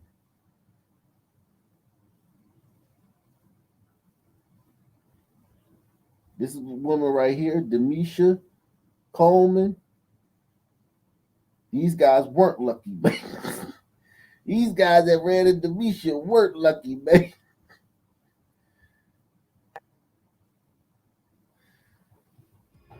When I served, my work was critical, and I don't feel like that's the case anymore. It got so bad that I was even thinking about suicide. Whatever you're dealing with, call the Veterans Crisis Line. And coming up in just a bit, right now we also got to get to breaking news from overnight. A lot happening while you were sleeping. News 4 here on the scene of a triple shooting in North St. Louis. And as you see, investigators out there looking for evidence at this gas station near Riverview and North Broadway. We know at this point 2 people died in the shooting, which happened about 10:30 last night. The third victim was taken to the hospital. We want you to know that our newsroom is working right now to get an update on that individual's condition today. Well, She lit that car up, man. Demisha wasn't playing. Demisha was not playing. Missouri woman tracks down stolen Hyundai, kills 2 in shootout at gas station. Okay? This woman was not fucking around. St. Louis, Missouri. A woman whose car was allegedly stolen is accused of tracking down the suspected thief on Wednesday, killing 2 men and wounding another, authorities said. Okay? Demisha Coleman, 35, of Spanish Lake, was arrested Wednesday and charged with 2 counts of first-degree murder, 3 counts of armed criminal action, and 1 count of first-degree assault, according to St. Louis County online court records.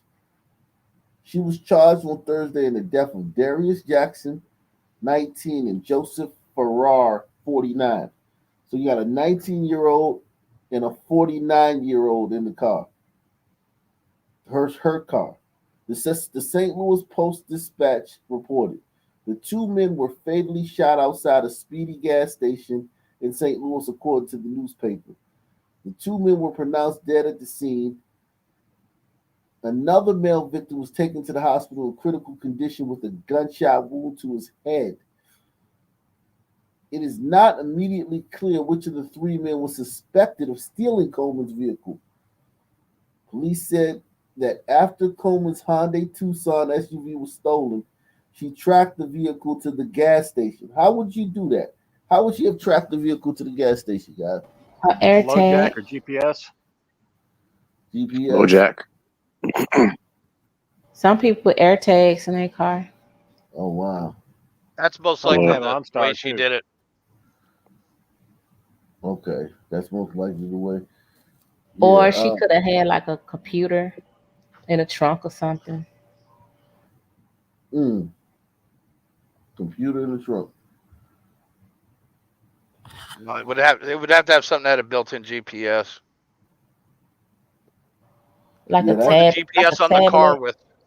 Mhm. Yeah, you could do it with a Like a tablet. tablet or maybe a laptop in the trunk, something like that. okay. Extra phone. At about 10:30 p.m. Central Time, Coleman was captured on surveillance footage walking up to the vehicle at the gas station's parking lot. She was with a man who police have not identified, but authorities said they were both carrying guns. The video shows Coleman opening the front passenger door of the SUV with her gun raised, while the man opened the driver's side door. Police said that Coleman opened fire and a shootout occurred. According to the television station, Coleman allegedly told detectives during a recorded interview that she went to the gas station to take her stolen car back, then identified herself on the footage. Farrar was the 49-year-old guy was shot in the torso, and police found him next to a gasoline pump. Jackson, who's the 19-year-old guy, was on the ground next to the SUV and had also been shot in the torso. The third man was found on the far end of the gas station parking lot. Coleman is scheduled to appear in court Thursday, according to online documents. So, what do y'all think about this, man? The way I think it happened was, get the fuck out of my car. And, what you doing? And then, boom, shots rang out. Or she could have just did a police report and been on the news crying and whining about how she got her car stolen. Well, at least she would have been in jail.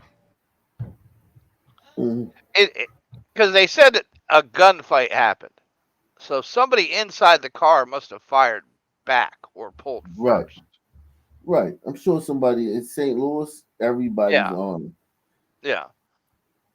She might. I don't think anyone would light their own car up when they get it back. So yeah, I think someone shot at her first. And yeah, that's my guess. Yeah, she may have had the gun out and said, "Get out of my car," and then they pulled her and then she shot. Yeah, she could get self-defense.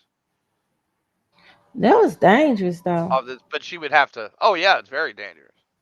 But it's on camera. If she initiated the deadly force incident with having the gun out in front of them, in Texas, you might have a leg to stand on, defensive property argument, although that's not been argued in a while. But Missouri in would Missouri, too. It's not. Yes, Missouri, you can use a gun to protect property in Missouri. But can you use a gun to take your property back after it's gone? That's protecting property. It's still her car, even though they're sitting. Yeah. No, because they're going to say why she didn't call the police. Yeah. That don't matter. It's the law. I mean, the cops will ask her, but. I mean, she's been charged. Because it's not an affirmative defense state.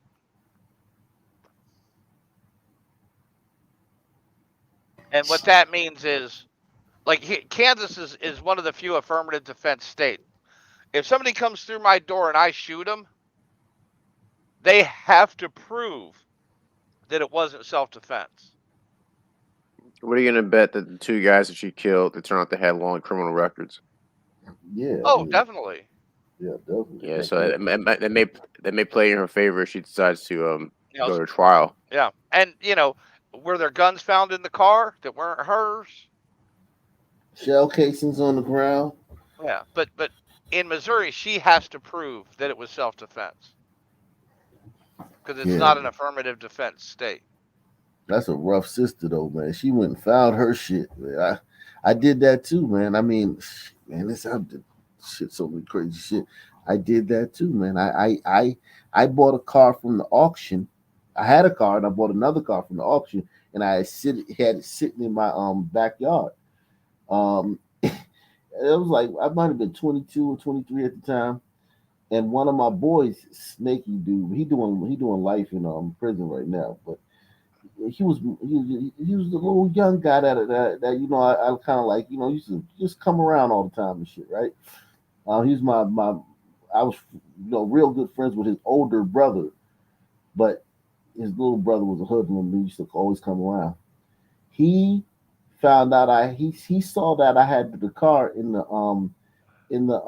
my backyard that, you know, that I wasn't driving. I just bought a car from the auction because I mean I had some money. Used to do that in DC. They have an auction, capital auction, where you get cars for cheap and shit. And, you know, you doing good. You got you some money and shit. You know, hustling and whatnot. Go buy you a car and then get you another one and get you another whatever. Something and do shit like that, right? He stole my car one day that I had in the back. I had no tags on. He stole it. He took it. He came in my house, played under me, you know, hanging out and shit. I guess playing video games or something, and took the keys, and then stole the car. And I had to go all around looking for him and whatnot. And me and my sister, same sister I'm talking about, driving in her car, we driving around looking for it because we know by this time we know he got it because I done asked so many people and everybody telling me, yeah, he riding around in your car. He over here, he over there, he over there, he been over here. Yeah, and he stopped coming around too. So he stopped coming around, and people started telling me, like, yeah, I seen him in that car you bought. So one day we driving around the neighborhood looking for this guy, and we see him. And we pull up behind him. I hop out the car, jump out, come over to the passenger side, pull the door open. He like, oh man, I was just about to bring it back to you, man. I was just about to bring it back to you, man. I was just about to bring it back. And he hopped out the car. I was like, yeah, I was just about to bring it back. And I was like, man, that's fucked up. And I hopped in the car and drove off. And then like he came back around like later on, like he came back around like a couple days later, trying like, man, I was gonna bring it back to you, man. I was gonna bring it back to you and shit like that. But regular hood shit, you know, regular hood shit. But yeah, that's man, regular. Steal your car and bring it back to you. No, I mean a nigga, like when you around these guys, you gotta be on. You gotta be on, man. It's some guys that ain't gonna do shit to you, but that ain't what you gotta worry about. You gotta worry about the ones that will. Yeah, that is like typical son stories, son behavior. I had a girl, she stole money out of my purse. She was doing my hair at a beauty salon, and she stole money out of my purse. I went to the police. Police didn't want to do nothing. So I called my brother-in-law, and he strong armor, and we got our money back, and me and my sister got some free hairstyles. Yeah, man. This happened in Memphis? Yeah, that happened in Memphis. They won't get you, man. You gotta be like, here's the thing about it. Like when you around some people, man, we just different, man. Like they gonna try it, man. They gonna do things that other people won't do. They braver than other people. Like this nigga came back around a few days later. Like, yeah, nah, man. See, what happened was the so and so had to try to lie and say he put other people in it. This big long concocted story and shit. And he was just coming around and shit. He came back around. You know what I'm saying? Like that nigga, you know what I'm saying? He gave it a couple days and started coming back around. That's typical. Yeah, it's common for a thief to come back around you. You just know that they're a thief, and you just never gonna trust them again. That's all. Yeah, man. Salute to Brito, man. Someone Nate Campbell in the comment section said that it's all on camera. She had her gun out, and I was just thinking to myself, Missouri's constitutional carry. If all she had was a holster, that may have saved her ass. Even if she had a holster, because Missouri's constitutional carry, so you don't need a permit and you can carry openly or concealed. If she were to approach the car carrying openly, that would have try to get her car back. That may have saved her ass, because if she went out there just brandishing a gun, we could have seen that she was it may be spun around saying that she could have been trying to intimidate them to get her property back. But if she had a gun, but she had it in a holster, that's just basic carry. So she had it out though. Yeah, that was just something I thought of. Like if she only had a holster when she did it, even if she was going to carry openly to get her stuff back, that holster may have saved her ass. Well, even if she had it in her purse, I mean, she'd be fine.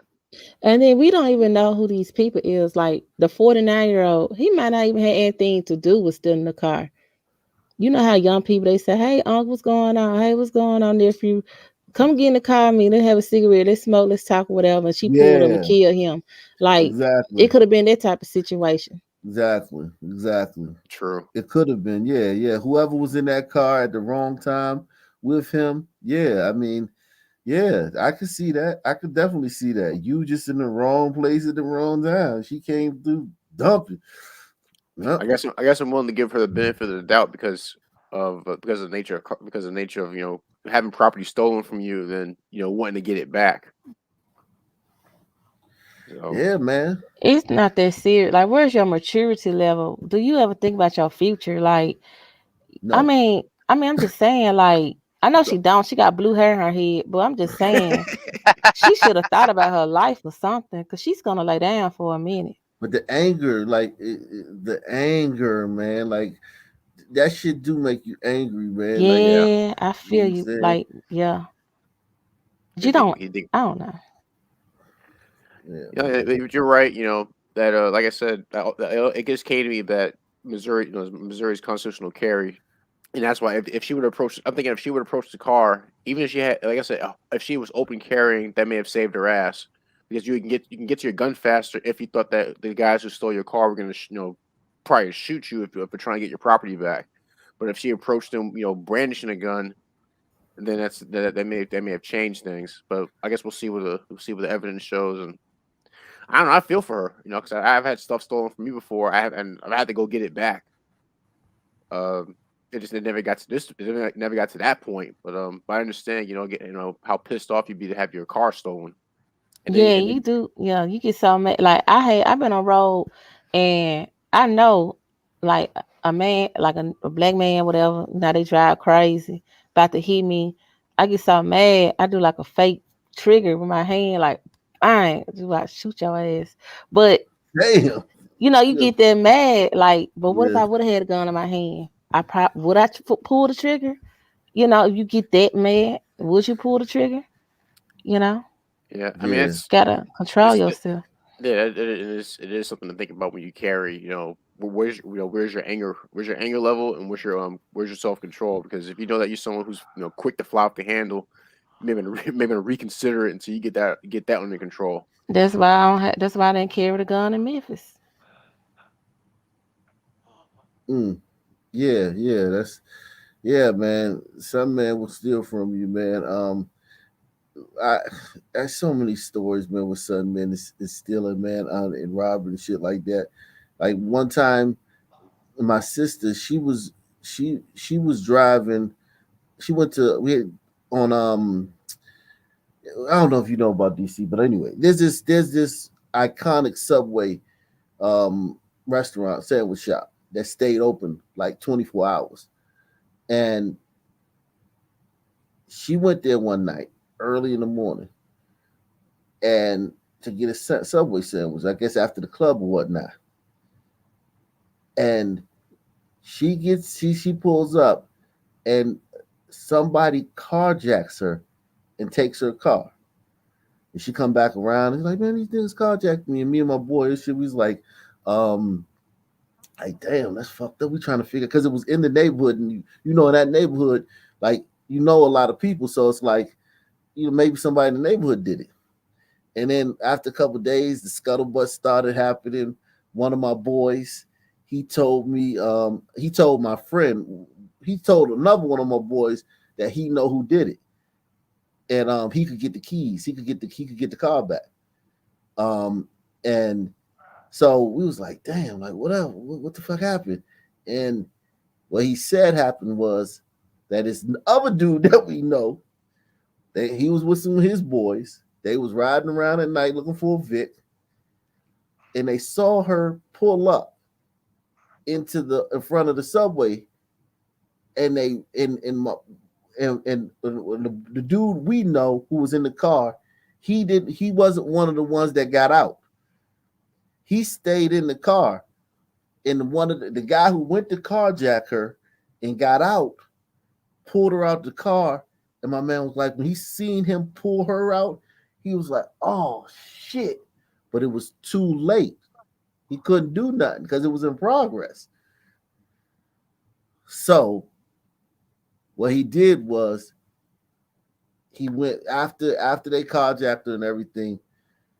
He went, you know, he felt bad about it because he wasn't trying to get her. He was just trying to get somebody else, just somebody. But he ended up robbing somebody that he knew. But I mean, they ended up robbing somebody that they knew, that he knew. The other guys didn't know her, but he was the only one in the car that knew her. You understand what I'm saying? You follow me so far? He's the only guy in the car that knew her, but he couldn't stop it because while he's sitting in the back seat or something, and the guy hops out to rob her and pulls her out. It's on. Like, he pulled her out with the car, and he jumped in the car, and then they get off. Now you follow them. You know what I'm saying? That's how they do that shit. And it was on. It was over. But anyway, through a friend and a friend, somebody got to him and got the keys back, and they told us where the car was at. And then we went and got the car. And it was no police involvement whatsoever. It was just hood shit. I kind of like, I like that. Yeah, I mean, it was just. Thank God that guy, one of the guys in the car, knew who she was, because if nobody in the car knew who he was, we would have never. And in those days, this is 2001, 2002.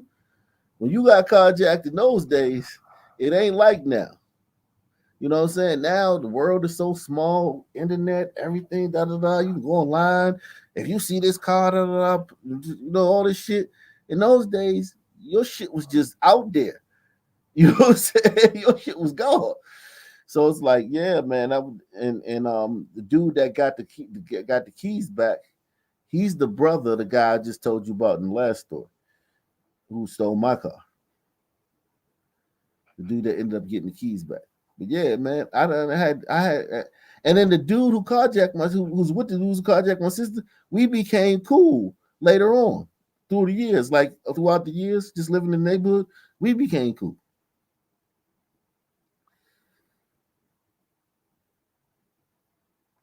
You know what I'm saying? No, I mean, he didn't do nothing to her. He was with the dudes. He didn't do anything. They were just riding around looking for a Vic, and the other dude jumped out the car. Because my sister knows him. So she wasn't mad at him. She just was like what, it was really no reason to be mad at him, because they was just going to carjack. In our mind back then, in your mind at that time, early 20s, you thinking like, yeah, they just trying to rob somebody, even though you don't agree with it, but it's like he wasn't looking for her. It ain't like he targeted her. The dudes he was with just seen her pull up, and they got out and went and carjacked her, and there was nothing he could do.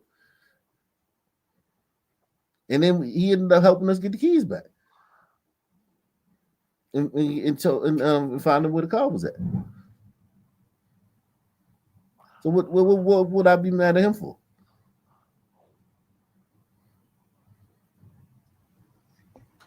I don't know. I mean, like, really, like, What I be mad at him for? He ain't do nothing. Really? I mean, at the end of the day. But it's just like, man, some people, man, like I've seen a lot out of some people, man. I seen a lot, especially when it comes to stealing and shit like that.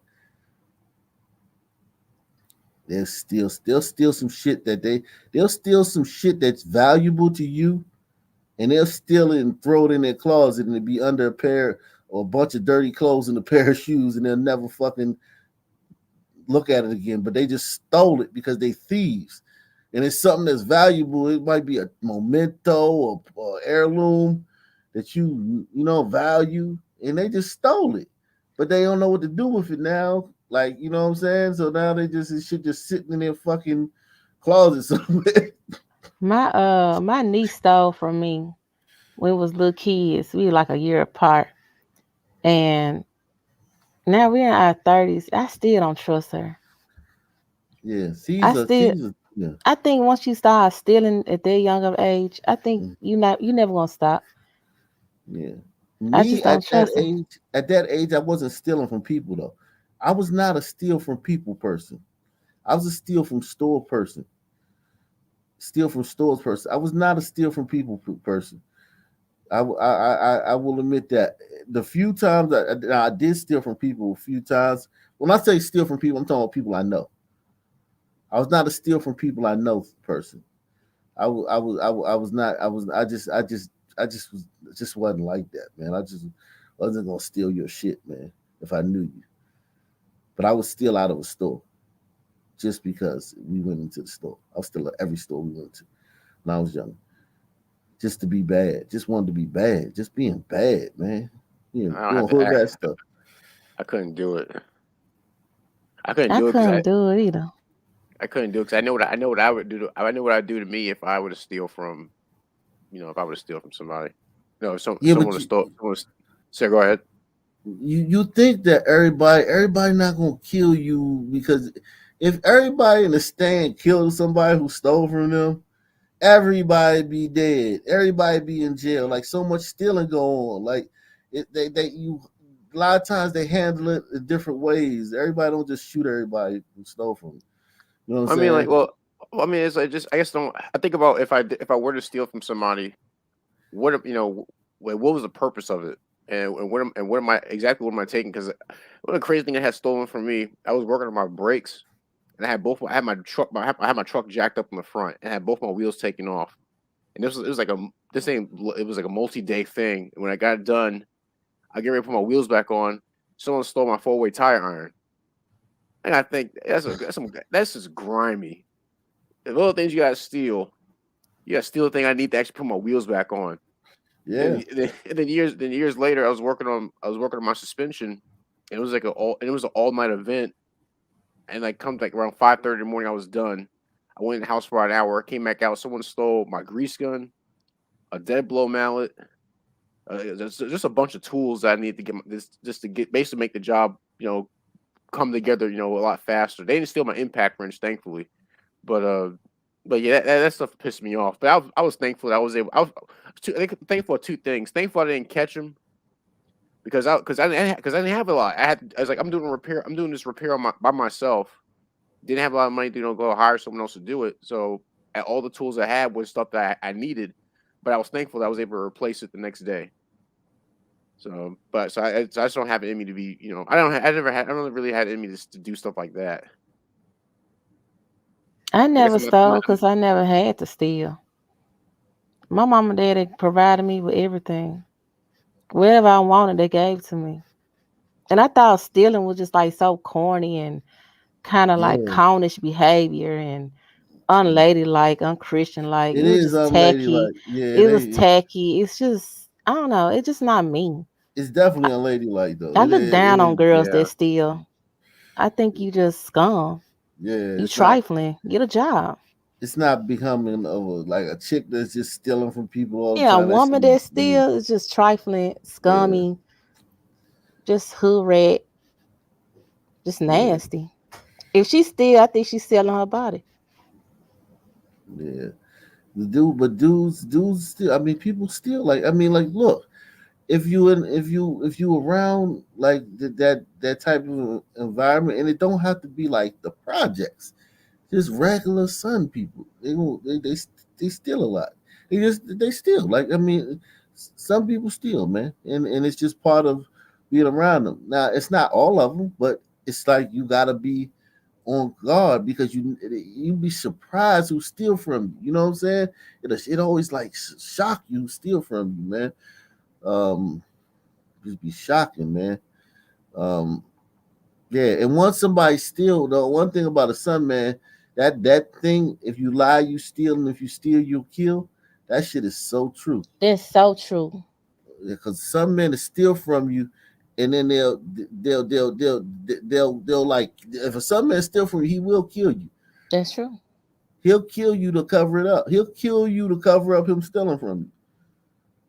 Or he'll kill somebody else that know. Like, some men take shit, little shit, and make it big shit. So if you dealing with people that take little shit and make it big shit all the time, stealing something can end up in a fucking homicide. Not the way you think it will, not the person being King Kong, like, who stole my shit, blah, blah, blah. But like the person who stole the shit will become the murderer. That's true. You think some men will continue to steal if they knew if they got caught, they would lose some fingers? Yes, definitely. They do that in Saudi Arabia. The majority of people that get their hands cut off in Saudi Arabia are some men. That's wild. They'll just get online. It's just like They'll just get online still. It's just like the disparities in the prison system here in Saudi Arabia. When they cut their people hands off, because they really do that shit over there. It be mostly black. It must be mostly black dudes.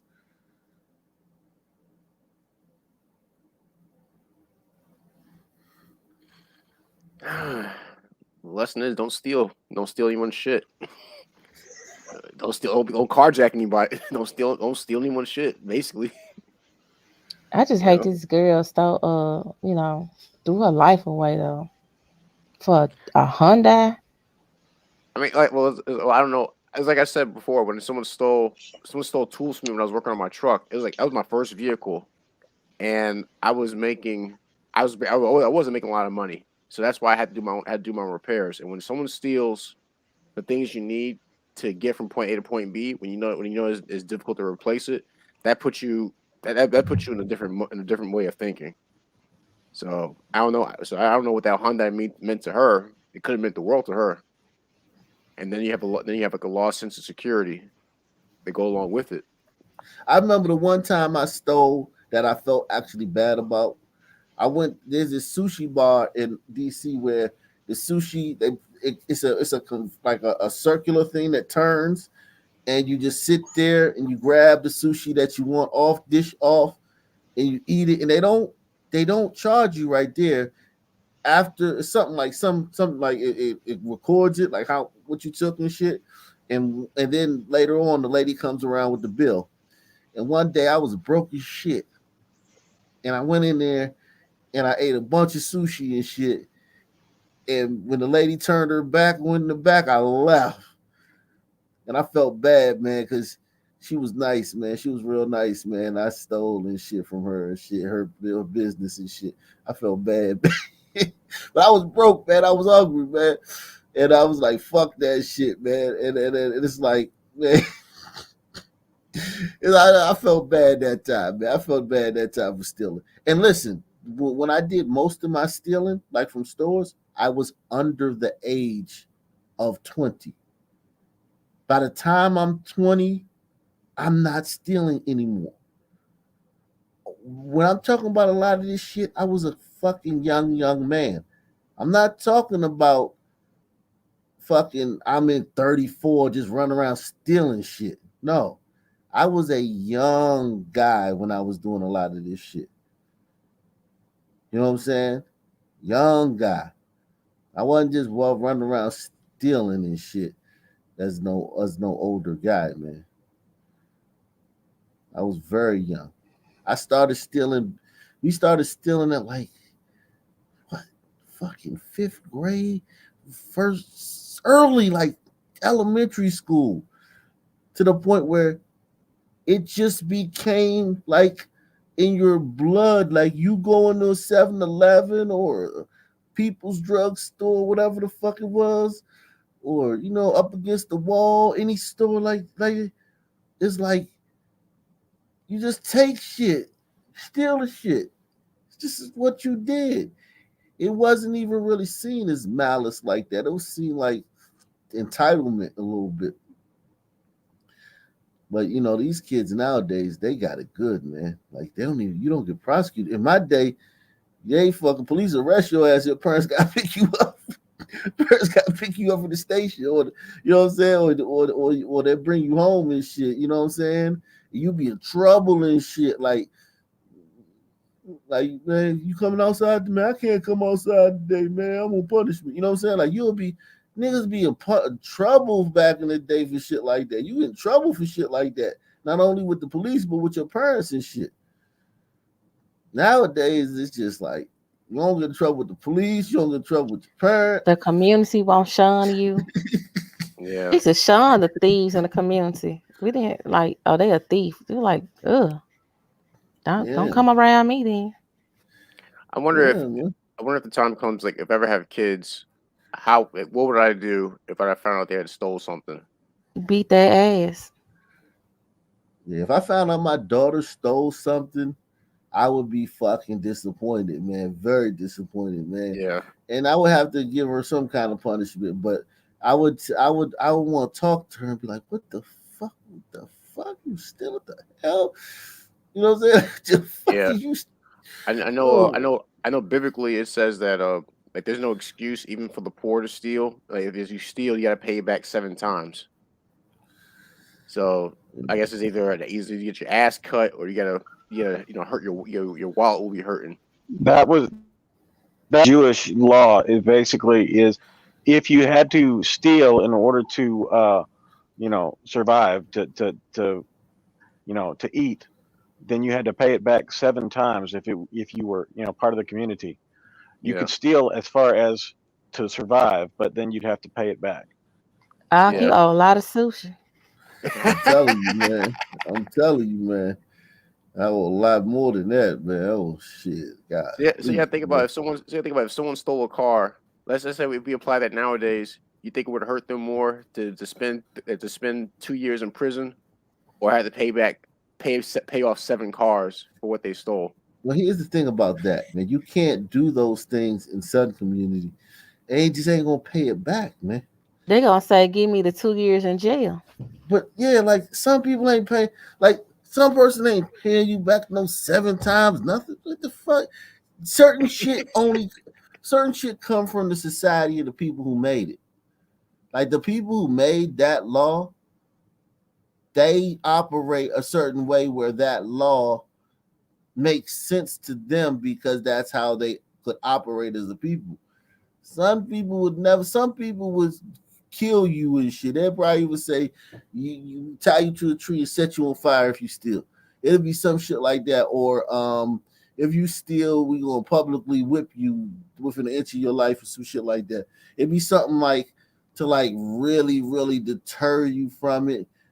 Draconian type punishment. Some people wouldn't say you pay back the person 7 times. What the fuck? That ain't even how we operate. That was the white Jews that came up with it, not the black Jews. Yeah, not Kyrie and them. Yeah, Kyrie and them ain't come up with that one.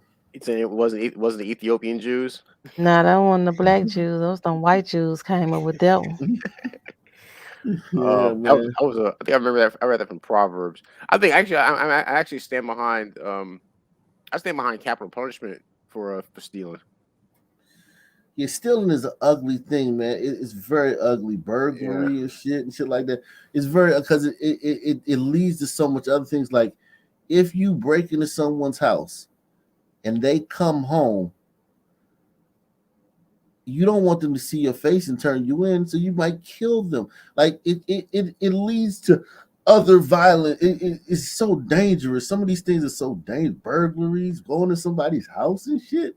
Like that shit is dangerous for the homeowner. Well, what are they afraid of if they're going to go so far as to kill a witness? Like what are they? Because you have to fear something if you're gonna go as far as to kill someone who saw your face. She was like, is jail time really that? Is it really that scary for these for thieves? Because I always thought of it. If you live in the street life, do street time. Like, just do the time. I mean, you knew what you were You getting talking about yourself into. honor and shit? Niggas don't have no honor, man. Honor? Is that what you talking about? I suppose. J Dolo, what's up, man? Hey yo, Ag, what's good, bro? Yo, this is the Liberian Builder. What's going on, bro? Liberian Builder. What's up, Yeah. Liberian Builder? I'm good, bro. Yo, I didn't go to Liberia this December. I'm still in the States. What's going on? Oh man, what's going on? Well, yeah, man. Let's see what's going on in Liberia, man. I don't know. In this time, I don't know. I usually go there in December, but around this time, since I'm not there, I don't know. It could be all types of crazy shit going on. But yeah, let's look up Liberia right now. George Weah. I don't know if you know who George Weah is. He's the only African player to win the Ballon d'Or. Yeah, no doubt. I know George Weah. He his son played for the U.S. Yeah. His son scored the first goal for the U.S. in this past World Cup. Yeah. Let me go over to. I gotta go over to Rumble, guys. I can't go over to Rumble. I can't. Yeah, I can't do Liberia over here on YouTube, man. All right, yo. Let me follow you to Rumble. Drop the link. It's in the description box, man. All right, I got you. But you on the stream, y'all, so you don't even have. No, I'm on the stream. I'm sending in private chat. No, but you don't have just to stay on. Just stay on. Okay. I'll stay on. Yeah, you on the stream, y'all. Yeah, my bad. We on a Rumble, man. They're looting in Buffalo. They're looting over the in Buffalo. Winter storm. Is you have a video for that? You have a video for that? You have a video? Or is it? I see an aftermath of it. Like the store just absolutely gutted, cleaned out. They broke the window. I'm not going. I would not go to Buffalo. I wouldn't go to Syracuse. I just Rochester. None of those. You in New York, so you know those. You know those fucking towns. I know they sunny. Yeah. Man, I went to college somewhere. Like I went to college in Queens, so I went to college with a bunch of kids from those places. So I already know. Yeah, how do you even look? You can't even see outside, y'all. Like it's a freaking blizzard out here. Yeah, look at this shit, man. Buffalo, New York. Oh shit, there's birds in here. Birds. She talking about some birds. Damn. Don't get your face.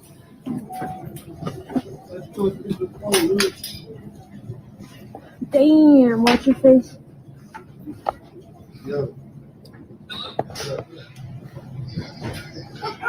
Yeah. And listen, if this was some tigers looting, tigers would have went in there and taken everything in like a efficient way. Like some people, they just grab, like we destroy the place.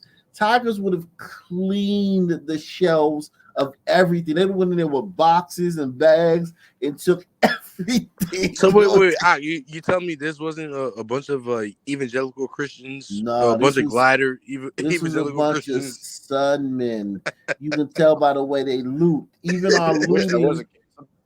And you can see they left all the sun chips out too. They don't eat them chips. I love sun chips though. I ain't even gonna lie. I love the sun chips. I love cheddar and sour cream and the whatever. Yo, look how they operate. Like for instance, if I went in here, I feel like it's a way you can be efficient. You know what I'm saying with this shit? Like you break in, you just take everything. You know what I'm saying? Efficiently, it looks like they're just a tornado. Some men don't think that far ahead. Right, exactly. That's why I say, like, oh shit, there's birds in they here. loot differently. We even loot differently than other people, man. You know there ain't a hot Cheeto left in that place. Right. They probably stole the whole cheese machine. Okay, this brother got a bag. At least he got a bag. He came Family Dollar. Stop it all! You won't go to jail. He ran around his house. But what in Family Dollar is quality?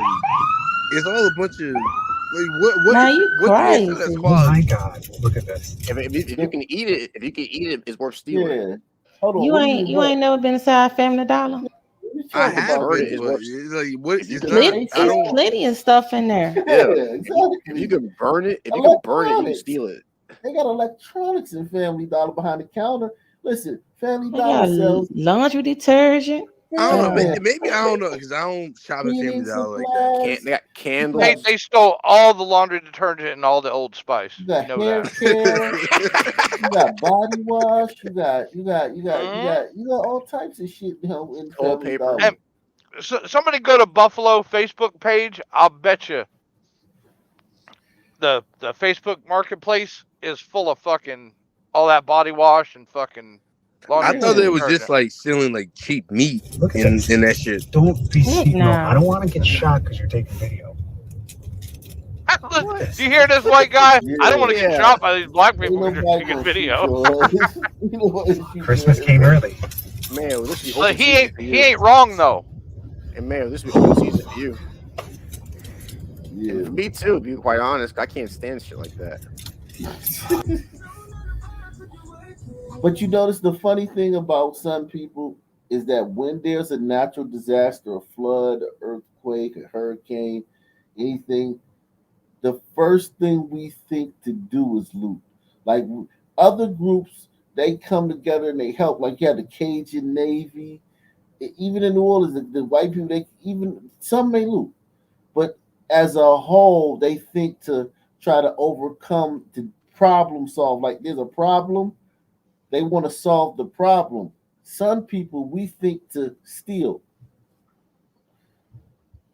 In New Orleans, it was harder because you've got just the two approaches that can be blocked off, and everything else got Lake Pontchartrain in the way. Crazy. People are waving at him, man, as they're taking video and shit. Look at that snow. That's a 2 feet, 2-3 feet. That's almost that shit. This might You know what? I want to see every one of these Family Dollars shut down. I want to see him say, Why? "Fuck it, it ain't worth staying here." Yeah, but this is Just like the quick trip in Ferguson. No, but Never to be again. then you're gonna have a bunch of complaints about food deserts. Oh well. Food deserts. Oh Oh well. Oh well. Yeah. This is why you have a food desert. I mean, amongst other reasons. Yeah. Give him a slingshot, then go hunt rabbits. Yeah. It's off? Oh, shit, look, he got his gun in the blue too. He got his gun, look.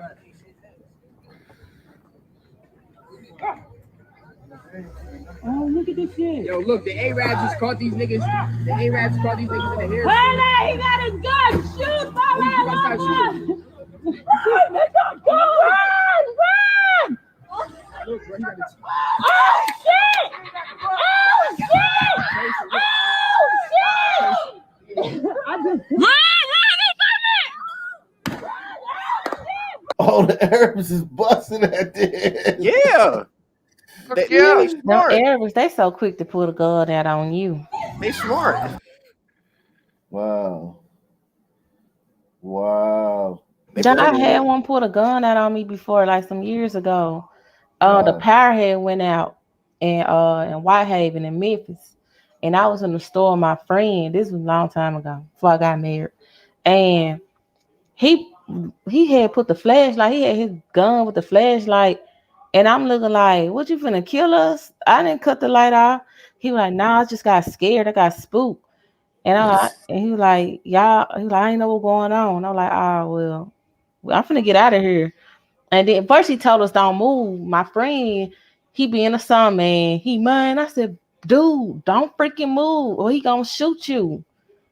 You know, trying to be a hothead, but he let us go. So assaulted because he pulled a gun. Some man be assaulted when you pull a gun on. Because some man know if he pull a gun on you, he gonna shoot you. So he thinking about it from that perspective. Like You know, it's insulting to pull a gun on me. I can say that the only thing I can think of worth stealing and something like this is insulin. Something that I can get. Even if I were to do something like that, I'd pay it back because even my conscience will get to me because of what I had to do. Man, you ain't gonna find no insulin because that shit's gonna be all over the ground, broken from the druggies running in to get the fucking pain meds. You won't find anything. I mean, yeah, they set off the fucking fire alarm and everything, man. I mean, yeah, but I'm talking about how if it was me putting them under those conditions, I know how I would feel. That I would, you know what, if I had to steal, it would be something as dire as medicine, and even then I would try to pay it back somehow. Yeah, They gotta. You're not a son man, so yeah. He is the son man, but this is at this point, man. The cleanup crew, I feel sorry for the employees because they got to come and clean this shit up. Yeah, that's and the employees probably black. Hey, no. Oh yeah. Every pack of cigarettes gone. Oh yeah, Newports. Well, nah, it's still some Marlboros in there. It's just the Newports and the Cools. Every Newport is gone. Every single Newport is gone. Every Cool, All every the chewing tobacco probably still on there. Every Newport 100 is gone. All the Pall Malls. Everything gone. All the Pall Mall gone. Look, Aaron's rental. They looting for. They walk down the street with a couch. Merry Christmas. These people. This is, and no one can say like, damn, how come every time there's a natural disaster, and like that these people loot or a man-made disaster? It's the natural default. Because you got, I mean, because you got to think about it. In the disaster, you default to what you are at your base or what you practice at. And all these people think they're victims. They think that the country owes them something, and this is just their way of getting it back.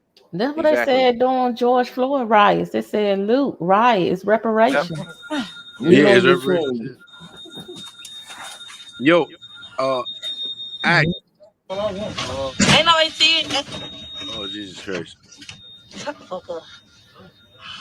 Whatever you just said, bitch, somebody. She got 786 people watching her lose. And the cop's gonna take this and find her. I mean, I'm scrolling to see what the fuck you. Ain't nothing gonna happen to her. Not. She would have to steal what, $950 worth of shit. In New York. Not New York State. I don't know. You think so? You on here? They locked up a black woman who was just trying to get some food for her kids during the fucking storm. What AOC? She needed some diapers for her baby. Yeah, she probably ain't got no kids. There's no way they're gonna do anything to this woman. They'll probably give her a check for about $3,200. I want to hear the argument if someone wanted to dismiss this kind of behavior while they're live streaming it. Yeah, they're idiots from their Obama phone. There's not a chance. Nothing happens to you entertain. You having a good time, right, Whitney? Bitch, hey, bitch, I ain't doing shit, bitch. I'm telling bitch what's up. Yeah, I'm in here to have a good time. That girl on drugs, and she crazy. Is she speaking English? Honestly. Oh, who knows? I can remember what happened in South Africa with all the rioting. How they upended that whole mall. Yeah. Oh yeah. That was a few years. I remember that. Yeah. Yeah. That's, like I said, the default setting. Yeah. We don't solve the problem because the problem here would be because the streets are impassable. So the thing to do here would be to help dig out your neighbor's cars, help plow the streets. These people just gonna steal. Not if you're a son man. Me to be here and get you some shit for your motherfucking teeth, you gay bitch. Get off my dick. Bitch, they got two-faced girl Friday on my dick. And my glass she want cloud, bitch. I go live with everything, bitch. Who gives a fuck? Yo. What happened? Is everybody here? Girl, we don't got no kids. I don't know, bitch. Go find that shit. Oh, she don't have no kids. Look here, bitch. We ain't shit like you. Bitch. Yeah, girl, just hold on. They just pissed me off on the Get your dick out your stomach, saggy. Why you mad? Yeah, okay. Why you mad? Okay. Fuck is you mad? We getting it how we get it. Fuck is you talking about? We ain't sitting on our ass We getting it how we get it. And they How so we get and it. they so homophobic. Right. Right. I'm looking at all the chats coming with all the smiley face emojis, and it's like, good But God. they act like I'm they about to try give to me one. put the LGBTQ community with the black community, and the black community is the most homophobic If a white Definitely the race most of people homophobic. in this entire world. if a white person said what she just said, it would be problems for that white person. Front That page white news. person would not have a job. Come on, glad she won cloud. Bitch, everybody in Buffalo, bitch, they done hit everything. Bitch, they done went live. They been doing this shit, bitch. What the Girl, what? this is how I feel about him. Yo, how much amount of like dollar amount you guys think they cause damage in the store? Umpteen. What's the dollar amount? Umpteen dollars, because you can't calculate it. It's incalculable at this point. It's so much destruction. like this store, they let the fire alarms off, right, with the sprinklers. Right. So Not even everything that. in that store is gets tossed. Really? Everything. 'Cause it all got wet.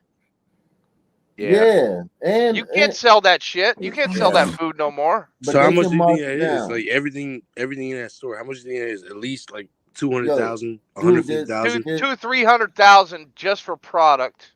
Then you got to think of water damage. The displays, the hours, the shelves, yeah. all that stuff is ruined. Jesus The Christ. employees. And they're all and replace lost revenue.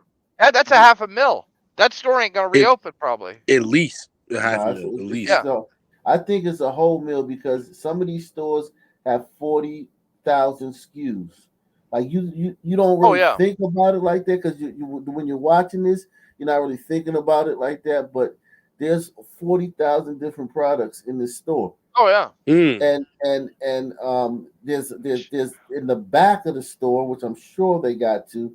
That's the the product. guy was saying there was baby wipes in the back. He was yelling to somebody. Jesus Christ. People are going and stealing that stuff. Like just think about diapers. Let's just say they a pack of diapers. You know, say they got like 50 packs of diapers on the floor and 100 in the back, right? That's 150 packs of diapers at, let's just say, $40 a pop, right? Let's do, I think it's probably more now than inflation, but let's just say $40 a pop, right? That's 40 times 100 is what? 4,000. No, it has to be like 40. 4,000 is 4,000? So it's like, let's just say it's $6,000 worth of diapers in there, right? Okay. Then let's look at the makeup, like nail polish and hairspray and all the bottles of fucking shit for girls and shit. Their little shit. Those could be $15, $20. Feminine products and beauty supplies and shit in there. I mean, you ain't even get to the cigarettes and the goddamn health stuff. Yeah, New York, that's $12 a pack for the cigarettes. Yeah. And if it's a semi-dry or a semi-wet or a wet county, you can have all the alcohol that's in there. Yeah, this is not New York. Thank God. This is $1 million. At least $1 million worth of damage, man. And that's why I say a lot of these places probably won't open back up. Hey, do you think people at because they won't remake those? You think people at this make good slaves? I mean, that's almost the only thing they can make. Because I have to think that if this is your default setting, you'd have to be brought to heel. Because it's like to be left on your own in an emergency. If this is what you're gonna do, then you need to be under constant control. And I hate that. I hate that to see that as a reality. But I'm starting to understand. What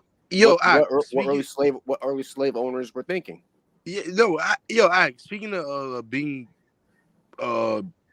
perfect slaves, I'm going back to Liberia in like May. I want to do like a live stream with you when I go back to Liberia, just to show you what like the free slaves accomplished. Yeah, go ahead, man. Definitely do that, man. I'll email you. I'll email you and I'll hit you up on Twitter. Yeah, man.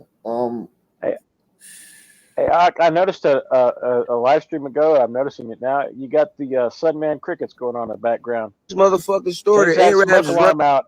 You say Sunman crickets? What do you mean? Change that smoke alarm battery. Oh no, I don't have a smoke alarm. That's not me. I don't I have a heard smoke one. alarm. I heard one. Yeah, I don't have my smoke alarm. Is batteries up. I keep my smoke alarm batteries on. I've replaced those motherfuckers all the time. I never. Nah, some people crazy for that. That's not safe, man. To have your battery dead in your fucking fucking fire alarm. They do it all the time in Memphis. Yeah, that's a black person thing, though. I know that, but I not me. Nah, shit. I couldn't sleep Arabs at is running night. around this bitch with Yeah, I just don't know how you. That shit is so annoying. choppers and shit. Y'all better be careful. Y'all better be fucking careful. They got their guns. They got their brooms. Oh, that's the Arab. Where they at? Where they at? That's the Arab. They about to shoot somebody.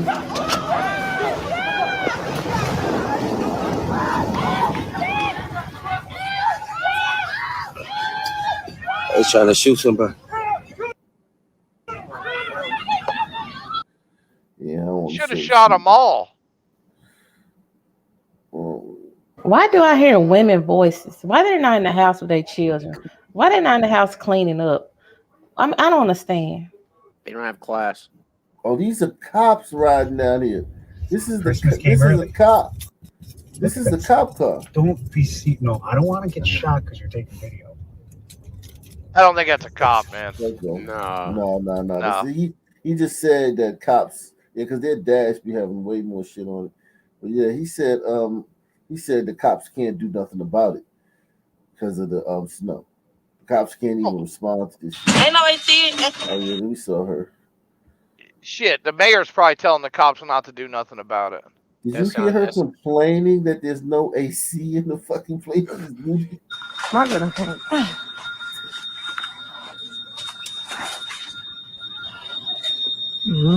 Ain't nobody see it. Poor baby, there's no AC in there, man. She got a loot and heat in this heat, man. The mayor of Buffalo is a guy named Byron Brown. Byron Brown. This is the city's Christmas gift. Yeah, this is an expensive Christmas gift. Look at how. I guess they got all those 10 black people getting murdered. At least he's smart enough. At least he's smart enough to cover his face, unlike most of them. Oh yeah, Hey, my Mayor, boy, he loaded it, man. It's all right. It's all right. Huh? Hey. Huh? You good? You good? You good? Huh? Oh, nice. Look at this bullshit. Most of these people are actually taking what they need. My ass. Yeah, she needs all that laundry detergent. Huh? Hey, Mayor, how many people She think got you would need to protect the their family expensive dollar? soup, huh? One. You want some? Yeah, one. The All you need empty is one. Shoot, One. shoot Sitting up on somebody. the roof. Anton. God damn, what you Pause doing this for a here? second. Pause this for a second. Are you? You need one sitting up on the roof, shooting the first guy through the fucking door, and leave the body out there. No, standing in the doorway behind the glass with the gun brandished, and they just go. Oh hell no! Space. No, I'm shooting from the roof, man. Shooting from the roof. You good? I was thinking 4, maybe. Four be good too. Huh? I'm a man, huh? You good? You good? Huh? لا إله إلا الله لا إله إلا الله فرصتهم بعد ما عاد مشيهم هاربين ولا Fucking thieves, man. Broad daylight too. And they hitting everywhere. Like they're literally stealing. The girl said, they hit everywhere. And this won't make national news. Hell no! Look at the destruction. God damn, they destroy these places. They destroyed that fucking store too with the fire extinguisher, with the fire thing. Everything in that store is toast. They're so destructive, man. Every fucking thing. And they bring. And they add imagine. nothing. That's $20 million worth of product in a Walmart. Oh yeah, Walmart. Oh my God, you can't. I can't. Yeah, Walmart has fucking golf That's clubs. Walmart. Walmart Yeah. they got like everything. Man. Everything in there is gonna have to be sold damaged. Yeah. If stealing wasn't a sin, I probably stole too. Yeah, I mean, I can't knock people from doing this because it's the mob effect. I mean, this is the way to get out of the house. Well, then you can't mock people for fucking. They'll go out and do this, but they won't go out and get a fucking job at Family Dollar. No, here's my thing. What I'm saying. When I say I don't knock them for doing this, there's no consequences. True. There's no consequences for this shit. Nothing gonna happen to them. Nothing. They getting away. Now, if someone's gonna They're gonna bitch when Family Dollar puts that close sign on their fucking neighborhood. Yep, it's gonna be that one black woman talking about what they doing is systematic racism and blah blah blah. Whatever, Yeah, you lady. niggas steal. It has to be that way. You niggas steal. I would love to see a national chain come out and say that shit. Well, if the neighborhood wouldn't have robbed us blind, we would have went back. Yeah. They might shut the Walmart down in Whitehaven in Memphis because they steal so much. Yep. Oh, if you guys are wondering where the economy's going, look at what Amazon's doing. Layoffs. Oh. And 2023 is going to be the year of the layoff. Why is especially in the retail sector? Why is it so controversial for Walmart to actually have guards in their store at a time like this? They're arresting. They do have guards in the store. They're arresting people. Look.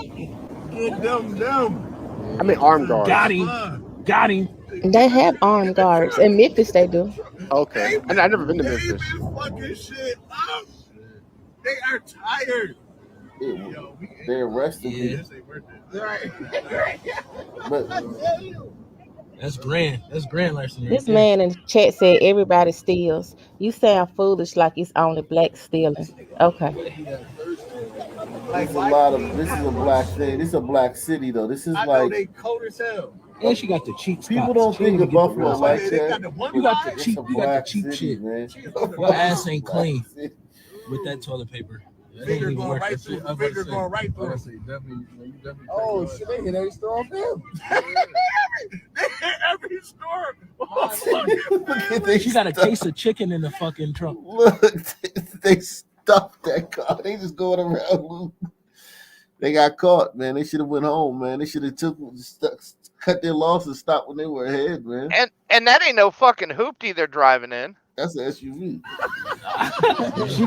she got a case of whole wings in the trunk. Is that Nikayo? She got a case of whole wings. And black people are always laughing at everything. Like Merry everything Christmas, is funny. Yeah, everything. Everything is a joke. Somebody getting hurt, especially somebody in a bad situation. It's always fun. I'll bet you Buffalo police go after them fucking shop owners with the guns, though. What do you mean? New York? This is New York State. They're about as anti-gun as you get. Probably. I mean, I guess they come to the point where, you know, like, fuck it. If I'll deal with the city. I'll deal with the city government later. But right now, I got to take care of this. Oh no, I don't blame them.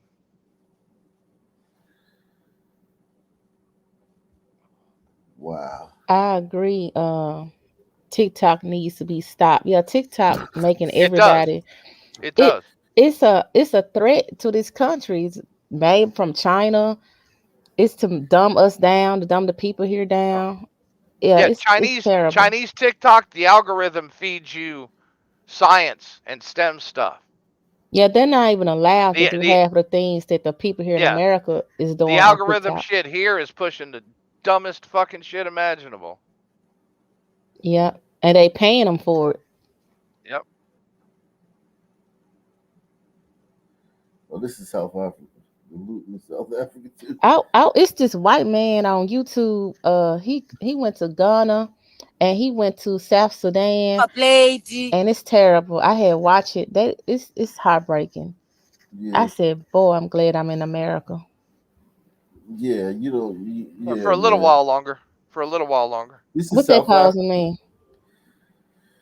This is where we're headed.